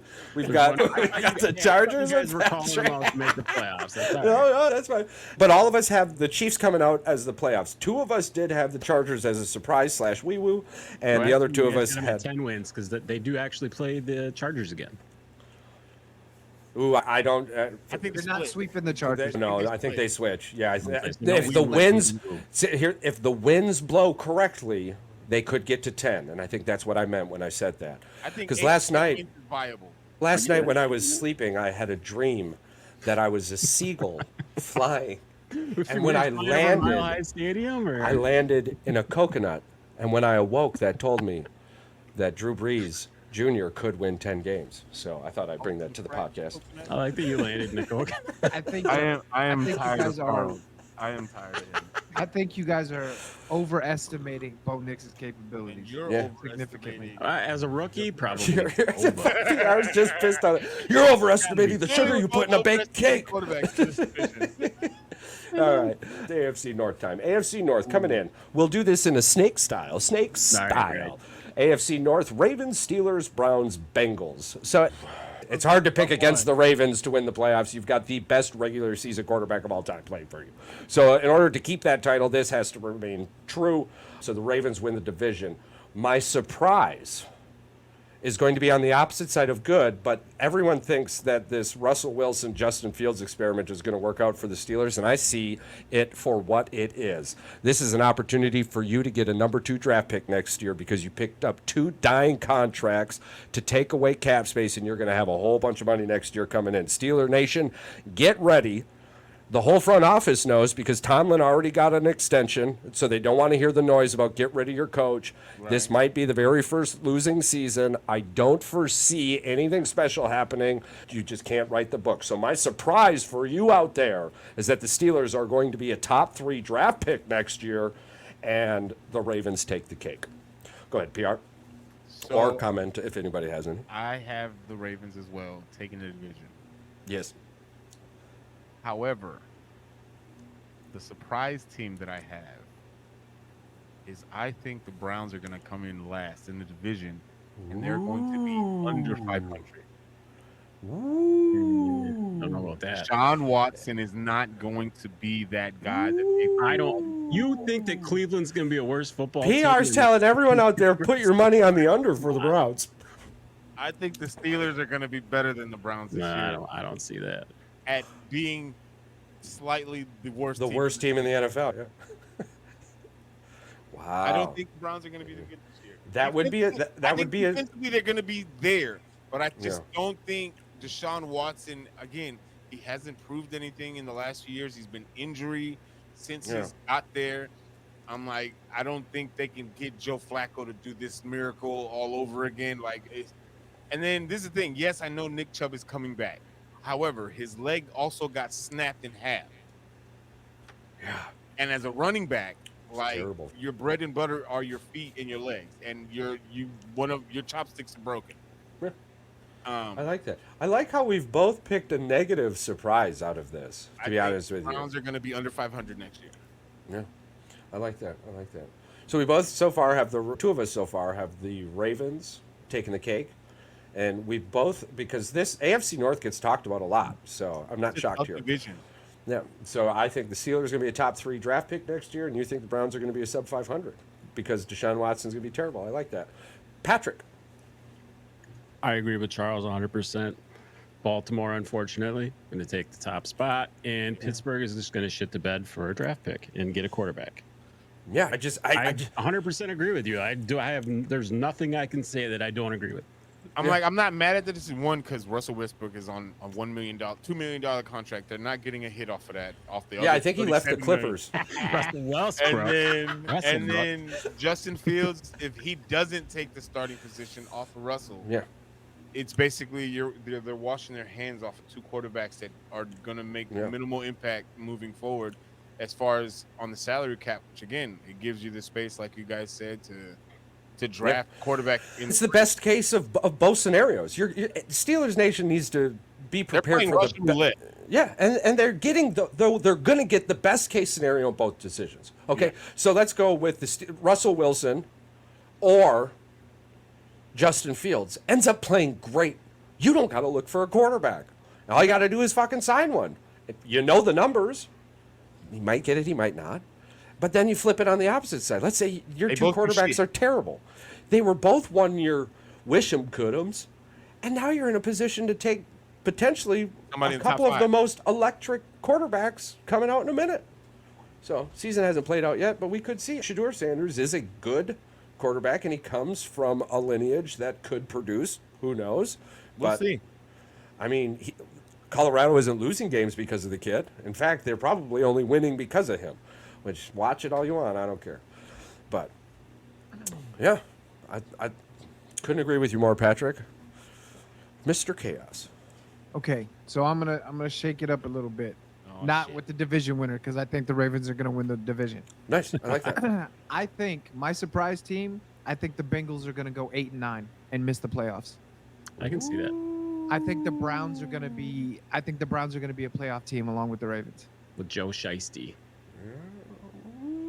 All right, so we have a across-the-board winner. I like that. The Bengals and Browns, for both of you, they're terrible organizations historically.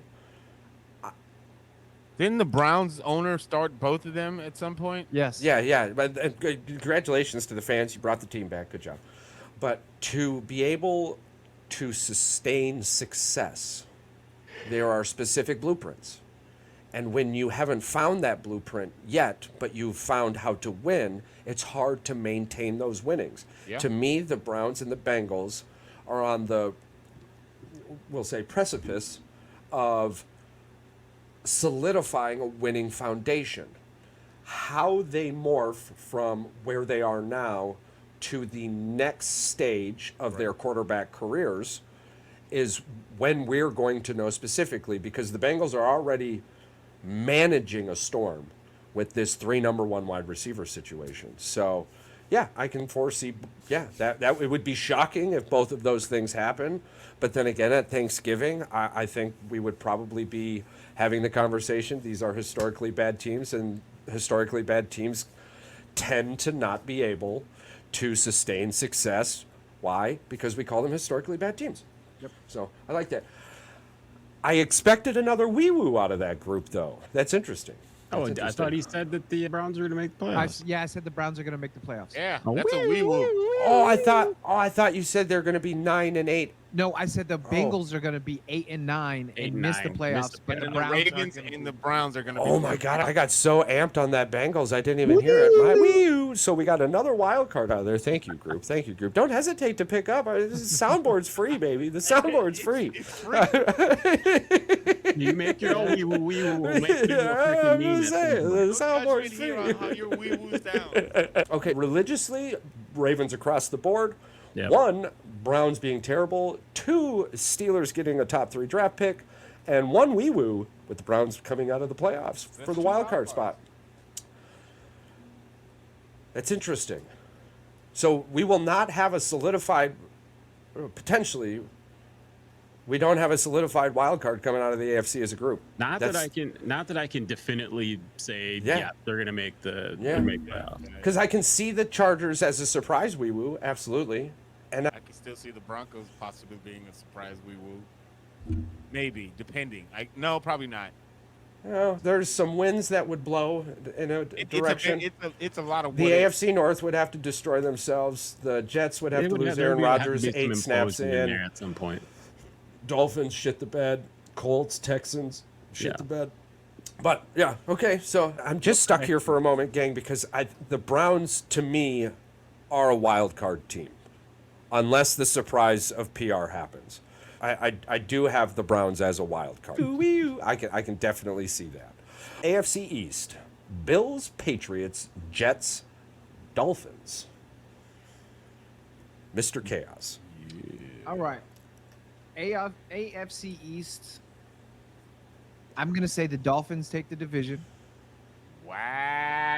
Wow. That deserves a wee woo. I'm going to say the Dolphins take the division. Nobody made a sound effect for the first time. No, wee woos is a surprise wild And- card. No, and my surprise is another negative. Okay, all right. I don't think the Jets see the playoffs this year. I'm not really surprised at that one. Like, I think they turn into a dumpster fire. Okay. I don't think they could score more than 17 points a game. Not offensively. And I don't know with the rest of the AFC that 17 points a game is going to it get you into the wild card. But But even if they do get to the wild card, they only average 17 points a game. was their They'll never defense make- last year a Super Bowl contending defense? At times. Yeah, Yeah. at times. They had sparks Cons- of like, oh shit. Consistently? Consistently? Yeah. They But were they always had- playing they from had- behind though. What they have, Yeah. what they have that is Super Bowl contendership is a defensive backfield. Their defensive backfield is disgustingly, insanely talented in Sauce Was Gardner. beating the and shit out of Garrett Williams and Aaron Rodgers. Well, when you're down 13-0, your defense has to try to bend a little bit. But play you're only different going to score coverages. 17 points a game. You're going to be down more often than not.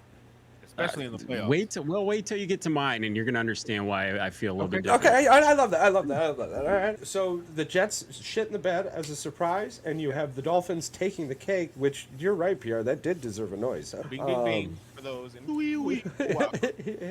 All right. Yeah, that's amazeballs. Patrick. I got the Buffalo Bills taking the division, and I've got the New York Jets making the playoffs because Devontae Adams is 100% coming to the New York Jets. You're on that ship. And that gives Aaron Rodgers another weapon that he's very familiar with. And I don't care how bad the offensive line is. He knows Adams. Rodgers knows Adams. They're going to get the ball out of his hand so fast. You know who he's else gonna... knows Rodgers? Looking at the tea MetLife leaves. Field. Yeah. Yeah, knows him very well. Looking at the tea leaves, Rodgers has gone from play a boys with Garrett to scolding Garrett. Yeah, But they I saw shook that. hands though. I did catch that. Well, yeah. of course they shook hands, but you know who Aaron doesn't scold? Wide receivers he Devontae- likes. Devontae fucking Adams. But just Yeah. and he yells in He did- game Yeah, at he wide Yell at receivers. Woody, be like, get that badass But, on the phone. I need to get my boy back. I could be wrong, but I don't remember Aaron Rodgers scolding people like Devontae Adams or Jordy Nelson at practice. No. Jordy Nelson would have beat his ass. Yeah, You that's you right. yell at Jordy Nelson, he would have punched Hey, him. you in ain't the gotta jaw. tell me nothing about that long-haired hippie. I don't already know. I like that, Patrick. We had a wee-woo in there. The Bills. I do think the Bills are definitely. I like that. Go ahead, PR. I think the Bills are going to win the division. I think even with the depleted team, I still think Josh Allen finds a way to do it. Yeah. My surprise team is the New England Patriots with winning 5 games this year. 5 games. And Dude. possibly 5 games? having their rookie quarterback contend for Rookie of the Year. Ooh, you got corncob Drake, mate. Dude, that is the biggest hot take I've heard in a long time because they are You the said- 32nd He ranked took team this in surprise every assignment very single- Hold on. seriously. You said they're gonna win 5 games, and Drake May's gonna win Rookie of the Year. Yeah, I say compete. Oh, okay. I didn't say win. Compete. Yeah. Even that's still crazy. If he wins But 5 listen, games, this he is should the win NFL. Rookie of the Year with that crappy team. Yeah. In my subconscious, I was thinking about who I was going to pick, realizing I was a deciding factor. But then you smacked me right in the face with that, and I totally had no time to think about what was coming next. I'm going to Like, take you the other hey, way with wake up, when we get to the motherfucker. NFC. Don't worry about it. I'm here, and I ain't got no wee woo or beep beeps, but here it is. Proud love that. motherfucker. So we got 2 Bills, 1 Dolphin. Jets are a no-go. Patriots are a go. Jets in the playoffs. Now it's down to you, young man. What do you got? The Bills' schedule is nice this year, Patrick. Yep. Yep. Dolphins not so nice. Definitely favorable for the Buffalo Bills. Yeah, to me, this is another Kansas City Chiefs like scenario. Doesn't taste the same, but it'll definitely draw you in to get Right. you to take a bite. I do. I like the Bills. I like the Bills to take the division. My surprise team this year. Man, I think the Jets are going to do what everyone says they're going to do. Choke. They're going to score 17 points a game. Their defense is going to be great. But in the NFL, 17 points a game Can't win with just that. gets you talked about on TV. You're not going to do anything significant here. I would be shocked if the Jets aren't in the playoff conversation, though, to be completely honest with you, because there is enough terrible teams on their schedule that 17 points a game with that defense should be sufficient. But I think it's going to be the same scenario as the Dallas Cowboys last year. The Jets are going to look really good while playing from the front, and they're going to look terrible playing from behind. Because I love it. unless Davante Adams shows up, there is no chemistry on that team. And if you're expecting Alan Lazard to carry you over that 17-point marker, I'm here to tell you, you tried to trade him, and no one would take him, and you can't cut him. Second-ranked running back in the NFL, so. We No, went I over do. that. It's hard to disagree with you there, Patrick. I know I used a lot of really weird pathways to get there, but the Bills and the Jets, I think are talked about in this division the most. AFC South. Jaguars, Colts, Texans, Titans. I think the Texans win this division. And I'm not going to be shocked about anything other than the Colts winning 10 games. Everything else in that division is going to play out how it's going to play out. You're writing a book with the same pages over and over again in this division here. I don't. The only reason I say the Colts winning 10 games is going to shock me is that's because Anthony Richardson made it the whole season. Yeah. This individual had a sub 52% completion on short to intermediate throws. Yeah. So you're either throwing dimes all day and getting interceptions, or your quarterback's going to be hurt. I would just be damn shocked if the Colts fucking win 10 games. For me, I got the Houston Texans winning the division for sure. It just seems the most logical thing. My surprise team, I think, and I'm pretty sure the Titans will be competing for the top 2 picks in the draft next year. 'Cause they, for some reason, some of those Titan fans think because they got D-Hop and Calvin Ridley that they're going to be this fantastic team with Pollard in the back. And I think they forget that you have to have an offensive line to be able to get to them guys. And I still don't trust Will Levis. Yeah, So I can definitely see that. that's my shit today. Patrick. Oh, wait, yeah. Sorry. Woo, Patrick. This is an only, like you said, this is over the top. This is only a one team makes the playoffs, winner take all division. Yeah, you got the Houston Texans, and there's nobody else. Like the only thing that you said, and I like to see a healthy Anthony Richardson as well, but the best you can hope for with that team is 8, 9, 10 wins. So Yeah, your growth needs to occur, but and that's not my stinker. My stinker is Trevor Lawrence signing that big contract and completely shitting the bed this year with the Jacksonville Jaguars. no free Waffle House trips from him this year. No. Right? That's what I think. I think they're going to be so far out of the playoffs by like week 8, people are going to be questioning themselves in Jacksonville. Who is the best quarterback in that division? CJ Stroud. It's got to be Patrick? CJ Stroud. PR. CJ Stroud. It's weird that you give a guy $255 million, and in no question in anybody's mind, he's at best the second best quarterback. And you want to in know there. why? Because in the same context that you're supposed to be this top quarterback, Houston Texans came in the previous year with 2 wins. Jacksonville took forever to get to where they're at, and even where they're at is still subpar. Yet you have a team in Houston that drafted pretty great last year when it came to CJ Stroud and everybody after that with Anderson, Tank Dell, everything, and go from a 2-win team to a 10-win team and a division win. So the so-called, like Mike likes to call them, this bred generational talent that's supposed to be Trevor Lawrence, which I still think he's a good quarterback, but to say that in 4 years you've done the exact same thing that CJ Stroud has done in 1 year when it comes to the playoffs, and yet you got $250 million worth of money for the same outcome, that's wild to me. I like that take, Patrick. I like that take, and I agree with you, PR. Absolutely, Mr. Chaos. So Texans, obviously, like we said, this is a one-horse race, and it's CJ Stroud, and that's it. My surprise is that I think the Titans go 2-15, Okay, nice. and that's not that controversial. If you look at everybody's faces, it's a believable.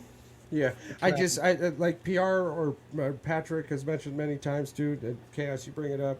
Outside of the ridiculousness that is Trevor Lawrence, the roller coaster that is, good luck Jaguars. I think we're all pretty comfortable with the fact that the Titans are going to be a terrible team. I just don't see Will Levis. Nothing happened last year that made me think Will Levis The needle, was going to be he great. didn't move the needle enough for me to trust him. And the Titans didn't do anything this offseason for me to think, hey, that guy's going to make this guy better. In fact, everything they did made me think, wow, that guy's only there for money. Yeah, That was definitely any big contract that they signed was definitely you just chasing the bag because nobody else. They should have went out. They should have brought Tannehill back. Yeah. that would have been. real. Jared Goff just got a bunch of money. Why can't Ryan Tannehill? Or at least they should have signed a competent backup for Will Levis, like somebody. Yeah. But So across the board, we've got the AFC West Chiefs. We got the AFC North Ravens. The AFC East was the only non-unanimous. We did have a single Dolphins, but 3 for the Bills. And then the AFC South, we all went for the Texans. Well done, gentlemen. Well done, gentlemen. NFC East. I'll start us off. Commanders, Cowboys, Eagles, Giants.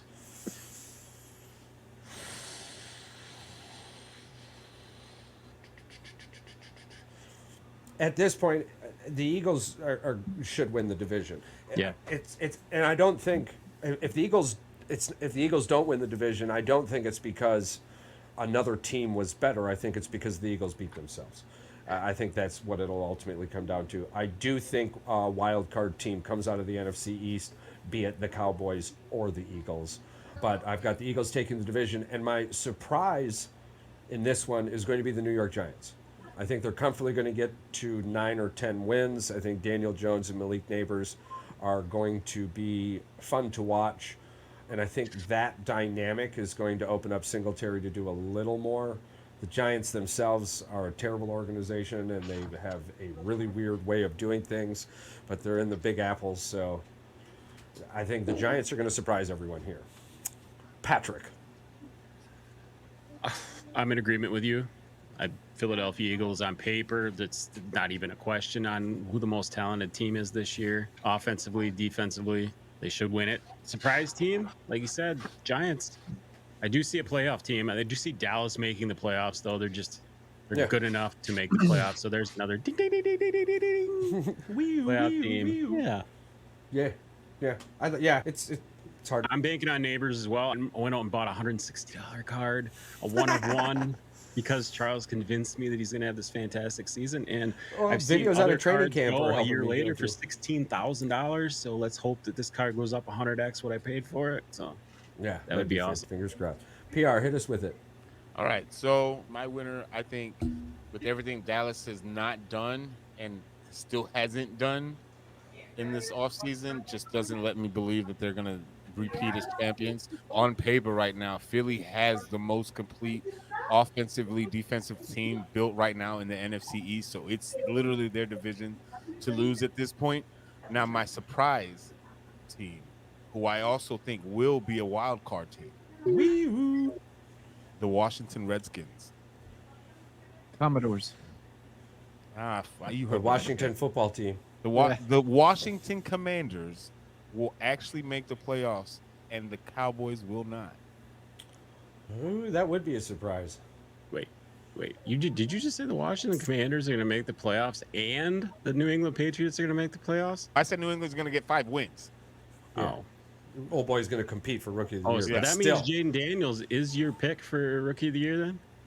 Well, it depends what Caleb Williams does. You- I still got a dog in the fight. Calm all that shit down. I don't know. As bad as Washington was, he'd have to pull miracles out of his ass. Like, But 50, maybe over Lucky 50 sacks. Charms. Hey, it's a surprise. It would be a I'm surprise. just saying. It'd be a surprise to almost everyone here. It was a surprise to me because it caught me off guard. And I did my job. Yeah, he can wear some high tops and tape those ankles. Maybe he'll be all right. This guy. That's Mr. what pads are for, Charles. Mr. Chaos. I, like everybody, am calling the Eagles to win it. On paper, they're so talented. And I, like everybody, has been watching my team's practices and camp so far. And I'm really encouraged, not only on the offensive side, but Jalen Carter and Jordan Davis are slimmer. They're in better conditioning. Our defensive backfield is much younger now, thank God, and much, much faster. So I think our defense is going to be significantly improved. I think it's going to be hard to score on Philly this year. My surprise is the Washington Commanders go 10-7 and on our wild card team, and Dallas misses the playoffs. Dallas misses the playoffs. All right. Reggaeton horn. It's hard to argue that, but we do have the Eagles across the board coming out of the NFC East. Our Thanksgiving rankings are going to be interesting. I really enjoy this. Okay, so this one we did the snake last time. We're going to do it a little different because I'm realizing that the power is within the beholder here. So Patrick, we're going to start with you. NFC West, Rams, Cardinals, Seahawks, 49ers. Just like the Eagles, there's not a question on paper with the San Francisco 49ers are the best team in the NFC next to the Eagles. It's 1A, 1B with the Eagles and 49ers, let's be honest. San Francisco coming back, CMC. We're talking another MVP caliber season. I think that San Francisco is going to go 13-4 this year. Yeah. 13-4. Your surprise team this year is going to be the Arizona Cardinals coming back with a healthy Kyler Murray. They might make the playoffs, but they probably won't. They're going to be a 10-win team. They're going to be right there. Right there. I like that. I'm on the same page as you. I'm going to do 49ers as the division lead. I don't think anything is going to surprise me with the Seahawks or the Rams. They are who they are. They are who they are. I do believe Rams will be a wild card team, but the Cardinals, the Rams will be a playoff team, a wild card team, but the Cardinals, absolutely. The resurgence of Kyler Murray is real. Trey McBride and Marvin Harrison Jr., along with, I believe the running backs with James Conner, is the James running Conner's back still there. Yeah, and they've got a pretty decent offensive line. They're not making waves, but they're not causing waves. So, yeah, I like Arizona to hush the critics. And hopefully the owner starts buying better food. Mr. Chaos. All right. I'm going to lockstep with everybody. Niners are going to win the division. I think they are head and shoulders above anybody else in their division. Yep. My surprise involves two teams. I Yep. think the Cardinals and the Seahawks are going to have the same record. And I think they both miss the playoffs. I think the Rams could be a wild card team. Okay. So, PR, it's not a very excited last pick this time for you, but I'm like 49ers so far? The 49ers are. If anybody goes, Are you against the tired? 49ers, 49ers. like it's like the most easiest pick. It's you're cheating at this point. Yeah. And you're stupid if you don't pick the 49ers to win this division. Injury has to be the only thing that plagues them to lose this division and not make the playoffs. And I think their coaching staff is good enough to deal with significant injuries. To go against San Francisco as the division winner, you got to be smoking crack laced with PCP or something. It's bad.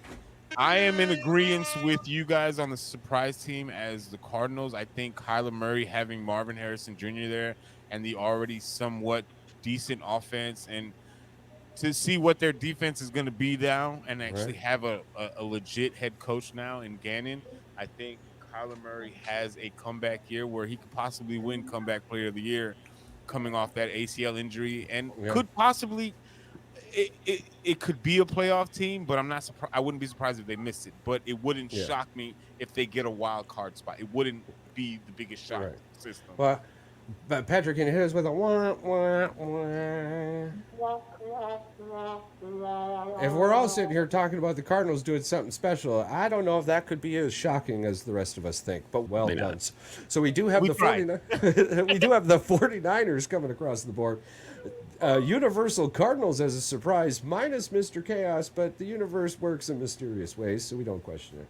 I do like his takes, though, on the Seahawks. I love Mike McDonald, but this is not a defensive league, and no matter how much the owners want to try and push it, I think we're going to find that out drastically, along with the Commanders. The NFC South, starting with Mr. PR. Saints, Falcons, Buccaneers, Panthers.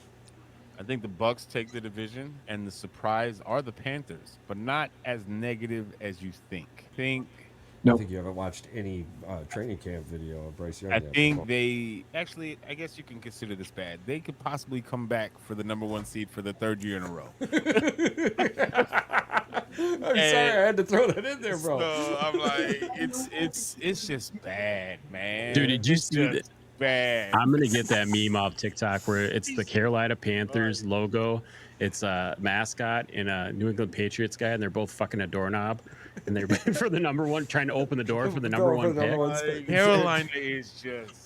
And I understand, one of our last episodes, Patrick, even I was befuddled at the fact that the Panthers have like one of the richest owners in the league outside of the Walmart group. If they win a game, if they find a way to win a game next year, I will be surprised. I'm telling you, dude, I think Bryce Young is going to throw 20 interceptions this year, man. It's just bad in Carolina right now. He's probably still not going to break. What is his name? Just not Watson. Jameis Winston? Jameis Winston? Yeah. Does he get the most Mr. 40-40? Mr. 30-30? Or 30, was it 30-30?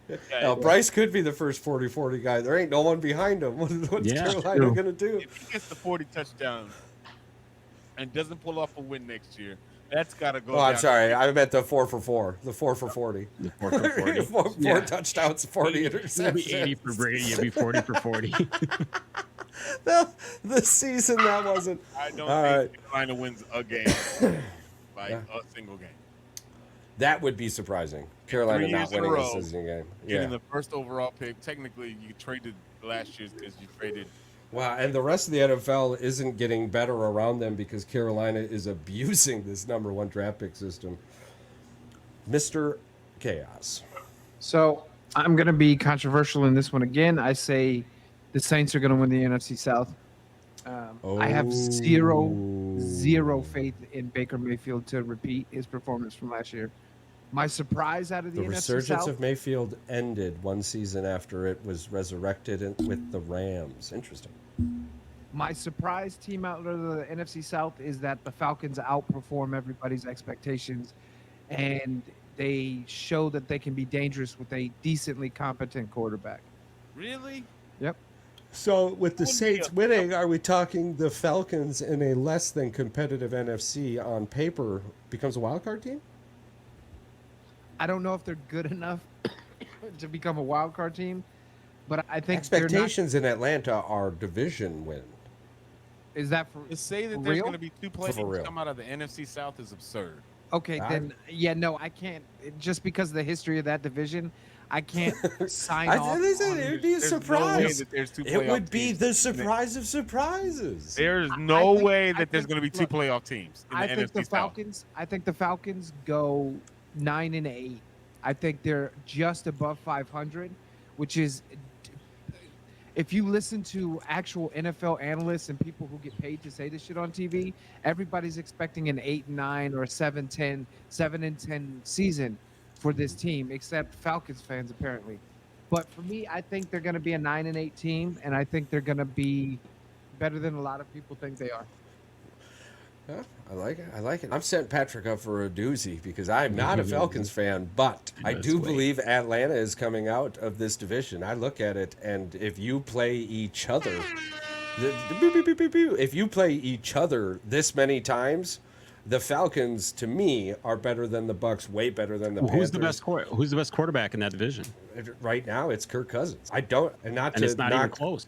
yeah, and not to knock your pick here, Chaos, but we're talking Derek Carr I'm not goes trusting Derek Carr. over 20 touchdowns and Nope. under 12 interceptions. I just don't see that happening. I've watched Kirk Cousins for a minute now at this point. I think we all have. He's been in both of our divisions, and he's got 4,000 yards and 30 touchdowns and less interceptions. And make it past the second round. But So we're playoffs is a just different talking about story. getting to the show. We're Yeah. not talking about winning it. So I think the Falcons take the cake in this one, and my surprise team is there's nothing in this division that's going to surprise me other than the Panthers winning 2 games. Again. Yeah.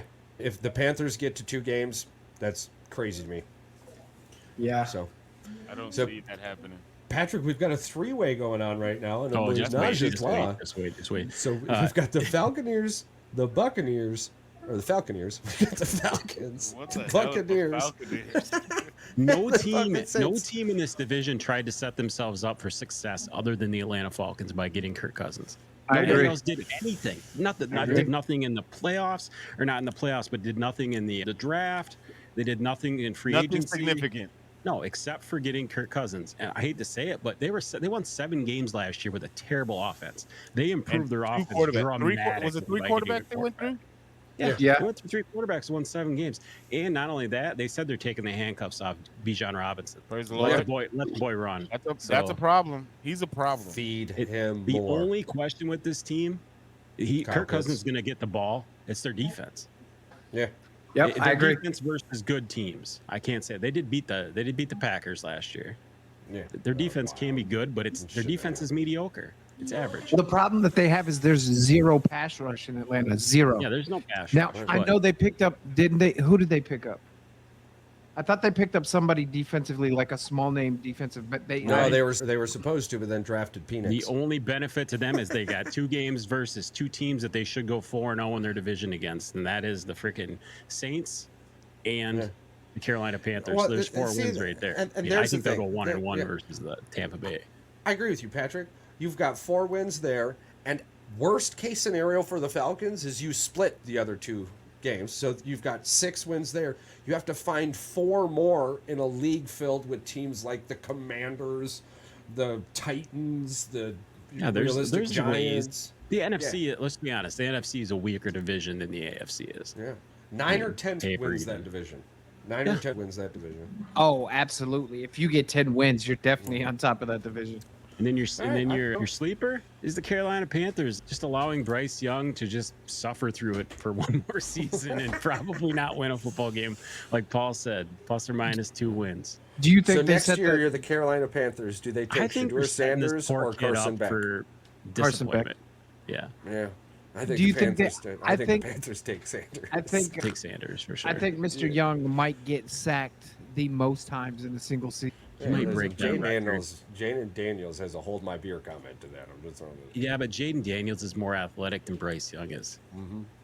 He's going to run right out of his ankles. If Jaden Daniels takes that record as a NFC East guy, I'm okay with that. I'm fine with that. Yeah. I'm okay. All right. It just means you guys, your D line fed, fed So- good. We're coming up on the most important division in football history. Football.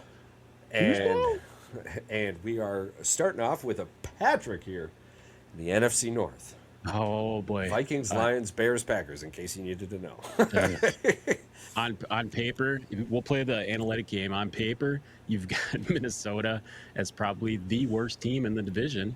On paper, Ceiling wise, yeah, I agree. ceiling wise, and I'll go with my stinker first. My stinker is going to be the Minnesota Vikings. Yeah, and the fact coming in that we're last. we're probably going to see our boy out there at quarterback for them sooner than later. Good. So, More interceptions JJ for that Green McCarthy's Bay defense. Probably going to be out there throwing tutties and interceptions nonstop. Yeah. The This is football surprise- season, Michigan. You calm your ass down. In the offseason, I say many great things about this young man. But during the Yeah. football season in the NFC North, In he's between gonna those do- lines? he's going to feed our Green Bay defense. That's what I'm telling you right now. I like that, Patrick. I like that. Schedule wise, it doesn't set up well for the Packers to win the division. They will make the playoffs, though. Packers will make the playoffs. 11 wins. And unfortunately, the Detroit Lions schedule sets up more for them to win 12 or 13 games. And they're probably going to win the division. Okay. Okay. I see where you're going with this. Okay. Here's my thing. All right? Is that the Lions are a historically bad organization and sustained success is not possible for them. Okay? Until history shows me otherwise. The Lions Okay. have won back-to-back division titles before. So back-to-back would be against their MO, but not back-to-back. So In the last 12 years, the only team who's done that in the NFC North is the Green Bay Packers. All right. If they do, I'll send their organization a box of fucking chocolates. But as far as I'm concerned, pineapple pizza. Analytical or is this fandom? all right, no, this is analytical fandom wise. All right. Gotcha. The Lions are going to be a good team, but we've watching the NFL, teams like the Kansas City Chiefs aren't around very often. Okay? Teams like the Green Bay Packers, this isn't the 80s. Okay? You're not getting this decade long, 5, 6, 7 long, even 4-year long stretch with the Green Bay Packers right now. I haven't seen it before, and I understand as a Packer fan, yada, yada, but I haven't seen it before. I love the Lions. I think they're going to be a wild card team. Absolutely. But the reason I think they're going to be the wild card team, they're going to be the number one wild card spot out of the NFC because they're going to have the most wins of the wild card team in the NFC because the NFC North is going to be a dog ran thing. And I believe it does come down probably to that last game of the year. But I think, or Thanksgiving, one of the two, but regardless, I believe the Lions come out with, the Green Bay Packers win the division with 13 wins. I believe the Lions will have 11 to 12 wins. There are a handful of games that the Lions should win, and they're not going to. And it's until they do, I can't be proven otherwise because they haven't yet. The There are Packers play the 49ers on Thanksgiving. Yeah, that's going to be awesome. Oh, man, that's going to be rough. They I better was gonna have say that's gonna be Is that in San Francisco? Or is it in rough Green for Bay? San Francisco. I agree. That's home. Then I think that's gonna be rougher for San Francisco than That's people in think. Lambeau. Ooh, Yeah, I think it's going to be. rough. Here's the That's gonna thing. be hard for them to play in that cold ass. Yeah, the Green 49ers have Bay. had the Green Bay's number for a minute. That's over. This might It be should one of have the ended regular last season year. They should be able to. Yeah. Yeah. It should have been over last year. Yeah. I believe that was the ripple in the water that will continue the waterfall that's that a is. fantastic Thanksgiving game, though. Yeah. Regardless, that's awesome. Yeah, it's going to Fuck be. yeah, I it can't is. wait. I can't That's wait. gonna But be a fucking barn burner game. Now, my surprise for the division, and I'm hashtag sorry, not sorry, Chicago, but I think I do like PR's take on Drake May. I hate to say this, but Tiny Ankles and Drake May, I believe, are going to be in the contending for Rookie of the Year. The NFC North is too terrible. I think the pressure is going to get to Caleb. I really do. I think that it's going to be a rough first year for Caleb. but I believe that he has the IQ to take that failure and form it into something formidable in the future. I just do not see it with Caleb right now. Nothing he's done in college. You tell me he won the Heisman, that's great. Everybody gets stats in the Pac-12. Look at 93-year-old Bo Nix. But nothing I've seen tells me otherwise. And I believe that's going to shock way too many people. Thanksgiving. Well, we will. Trust me. The easiest part of the schedule leading up to Thanksgiving, and I'll have a lot to say.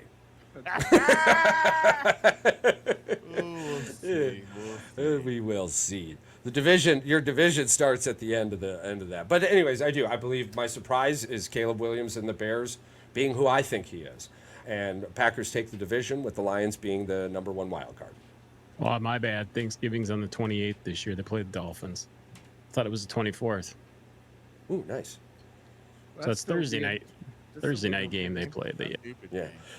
We play the Lions in back-to-back Thursday nights. Not like back-to-back, but our Lions games this year cut that out. My bad. Are on Thursday nights.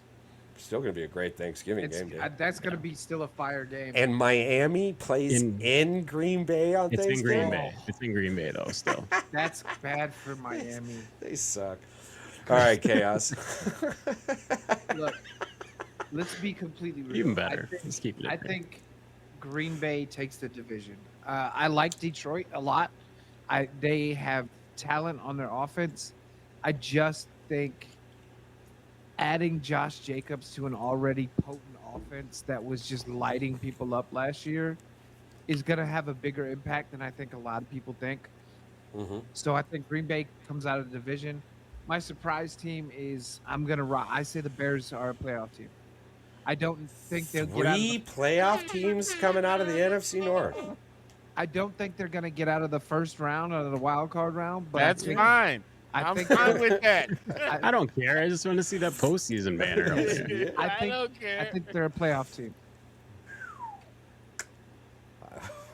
I'm going to have a rough Thanksgiving if any of that comes into fruition.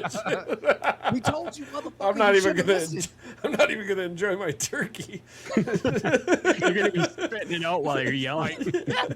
These motherfuckers were Damn right. Bears! They ruined a perfectly good day. PR, you've got a pretty crazy position in front of you here. Right now we have 2 for the Green Bay Packers, 1 for the Detroit Lions, a surprise for the Bears, a bad surprise for Minnesota, and remind me, Chaos. Your surprise was I'm sorry. Yeah, because it was so fucking wild. Your surprise was the Bears. I can't wait for you to swallow that crow one day. It's only been 32 years. Maybe it'll happen. So, PR, the odds are in your favor, right? The longer I'm alive. Longevity, right? We talk about this all the time. It gets you 5,199 turnovers. He got to watch the Chicago Cubs win a World Series. So at this point, it's all bonus time. It's all downhill. I'm on borrowed It's like time the now. eternal flame labeled hope. It's sitting in the Chicago Bears' chest. Y'all I'm sorry. You ever Fizzling seen the out. movie Encanto? The Yes. little candle with the flames? Yep. That's my candle. It's barely lit, but it's But lit. it's there. Yeah, you got to get a tattoo. Pete's Dragon, and then you date it the year the Cubs won the Super Bowl. I'll be your, or they can't. If the But Cubs they won the World Super Bowl, Series. we got big problems. Yeah. Super Bowl. I'm gonna Candle be on the a water. La La Land. All right, PR, hit us So, with that magic. By no surprise, we all know that I hate the Packers. They can just suck the biggest toe on any planet, this planet, any multiverse planet. They can suck a fat. It's on a baby body toe. built by winning, but yeah, keep going. However, the Detroit Lions are going to win the division. They are going to be back-to-back champs. You son of a bitch! Now we gotta send this off to the comment section. It's undecided. We got 2 and 2. So Detroit the people is gotta winning the decide. division. Sorry. The Green Bay Packers will make the playoffs as a wild card team. Yeah. I'm like, Oh, yeah, thanks for the surprise- consolation prize, Dick. You're welcome. You Well, I gave it to you. like So. that? You like that? You like that? So my surprise team is also a negative. Yeah. It is the Minnesota Vikings. It's like a two-parter. One, I don't think Sam Darnold's make it past week 2. Ooh. And even with J.J. McCartney being the starting quarterback, I don't think they win more than 6 games. I want to rock. You don't think the Vikings they're gonna win more than 6 games? Nah. No, I I think don't. I think they're going to be really bad this year too. I think Does JJ McCartney. six, I does think 6 wins fuck you out of the top 5 spot this year's? Probably not. No, I don't think so. I At think least you top got. 7. I think you got what 3 or 4 wins probably. because I think the top pick is 0 to 3 wins. I think the top 2 picks are 0 to 3 Carolina wins. and New York. I don't give a fuck what y'all Yeah, say. yeah. Possibly New England. We're like, I don't care. We're not going to be in it. Charles and I will be there to witness it anyway. It'll be fine. Yeah. I think Minnesota, if they win 6 games, they've met their quota. But I'm like, I just don't think JJ McCartney has the same spectacular type feel in Minnesota that he had in Michigan. Also, that was due in part to Jim Harbaugh being there, very much. And I just don't see, if Sam Darnold couldn't do it in San Francisco with Kyle Shanahan, there's no fucking way that he's going to be able to do it in Minnesota and last there. More than 2, maybe 3 weeks tops before Jay takes over. I'm with Patrick. I think we JJ's see gonna him be week. I think we see him week 6, and he's already thrown interceptions. there, but I don't see them winning more than 6 games, to be honest. Oh, man. That sucks for Justin Jefferson. That really sucks for That JJ. deep- It's that defense. There's no way that you're gonna think, as much as we harp on Kirk Cousins on his playoff inabilities in the regular season. He had a great rapport with the lead receivers. Justin Jefferson and Kirk Cousins were a duo. And there's no way on this earth that anybody's going to tell me that Sam Darnold or J.J. McCartney is going to be able to produce the exact same type of play for Jay Jettas in Minnesota for the next 2-3 years. Probably not in the first season. You give him a couple years, maybe. This year is not going to be a good year for Justin Jefferson stat-wise. Yeah. He's going to – if he gets there, it's because he busted his ass. He did it himself. Because didn't he just sign a big extension? Yeah. But Minnesota doesn't have anybody else to pay. They can afford that kind of ridiculous But it's money. not even the it's just dump it 2 years from now. It'll be like he'll be on a playoff team 2 years from now. Maybe the Green Bay Packers. Sam Darnold and Jim McCartney are not going to do. Good Lord. I'm not talking about that shit because it's not happening. The NFC North takes our trash all the time. Every once in a while, we get to pull a diamond out of the rough. If he's going to go anywhere, he's going to Cincinnati. Green Bay Packers, Take 2 seconds and think about Justin How Jefferson amazing that would be on the Green Bay Packers. Oh That's my terrifying God. as fuck. Can I give you the? Can I give you my God. ESPN's fantasy prediction stats for Sam Darnold? Sam Darnold is the projected starting quarterback for the Minnesota Vikings. Let me guess, over 3,000 yards. No, 1,300 yards, 8 touchdowns. He's 5 not making it interceptions. past week 3. They don't even project him to make it past week 5, 6. Yeah. That's crazy. But It must be the you know what? Harbaugh. It's not real. It's not unrealistic. Again, because Sam we've seen- Darnold couldn't do it in San Francisco in one of the most So quarterback-friendly systems. you believe it's And- already a quarterback by committee in Minnesota? At this point, it has to be. I think they're just giving it to Darnold at this point. 1, because he's a veteran, and 2, Well, it's just your job speed. to lose. Basically. Yeah. Imagine being in a division where you know what doing the quarterback position looks like and still not being able to figure it out. That's crazy to me. Because he's been behind how many quarterbacks? That's called the New York Giants.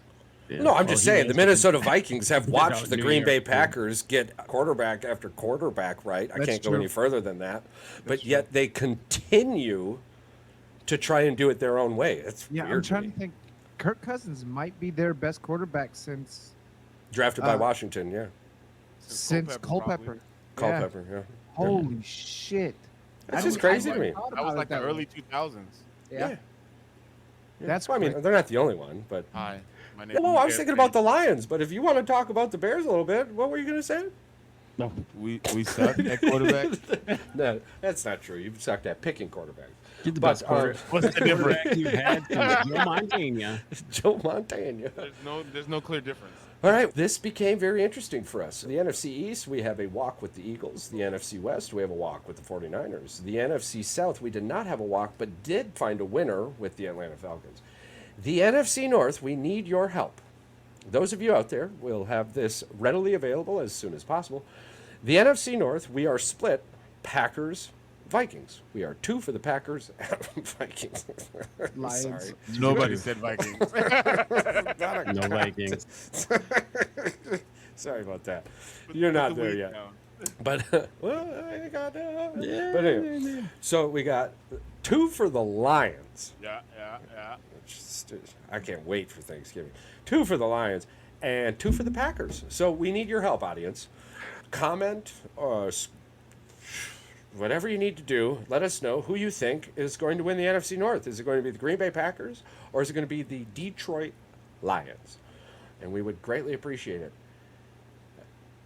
Patrick, you and I are going to have to bounce that bracket. No, I think we'll do it in the chat tomorrow. We'll just vote over it and we'll do it tomorrow. Okay, perfect. On the show. Perfect. Yeah, Perfect. I love that. Okay, cool. Because I was going to say, we might have to bounce it to tomorrow.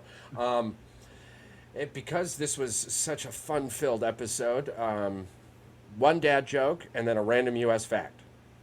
An executive at Honda was told that she either needed to resign her position or she would be fired. She decided to leave on her own accord. Oh my god. All right, that earned another one. Give us another one. Do you have another one ready? Oh my god. My wife told me I would never advance in my career because I procrastinate so much. Just wait, I said. Oh. I do this all the time. Okay. That was awesome. In lieu of saving time, we are just going to do a random United States of America fact. In 1783, the United States became the first country to gain independence from a European power. That's just one more thing we can beat you at, Europe. Remember, don't forget. Motherfuckers. Number 2, the United States owns and operates the Global Positioning System, GPS. So for all you nuts out there who think, oh no, the United States is going to be destroyed, the rest of the world wouldn't know how to drive a car. You're welcome. Number 2, 3, the phrase United States of America was first published anonymously in the Virginia Gazette newspaper in 1776. And there was one more in there. The U.S. is the world's largest economy by nominal GDP and the 3rd most populated country after China and India. For all you out there who think there might be grass greener on the other side, as long as you're talking about the other side of the United States, you're correct. Because anywhere else in the world, you're number 2. That's all there is to it. We love you. We're grateful for you. All of you. We care about all of you. And we appreciate all of you. The world is a much better place with you in it. We love you more.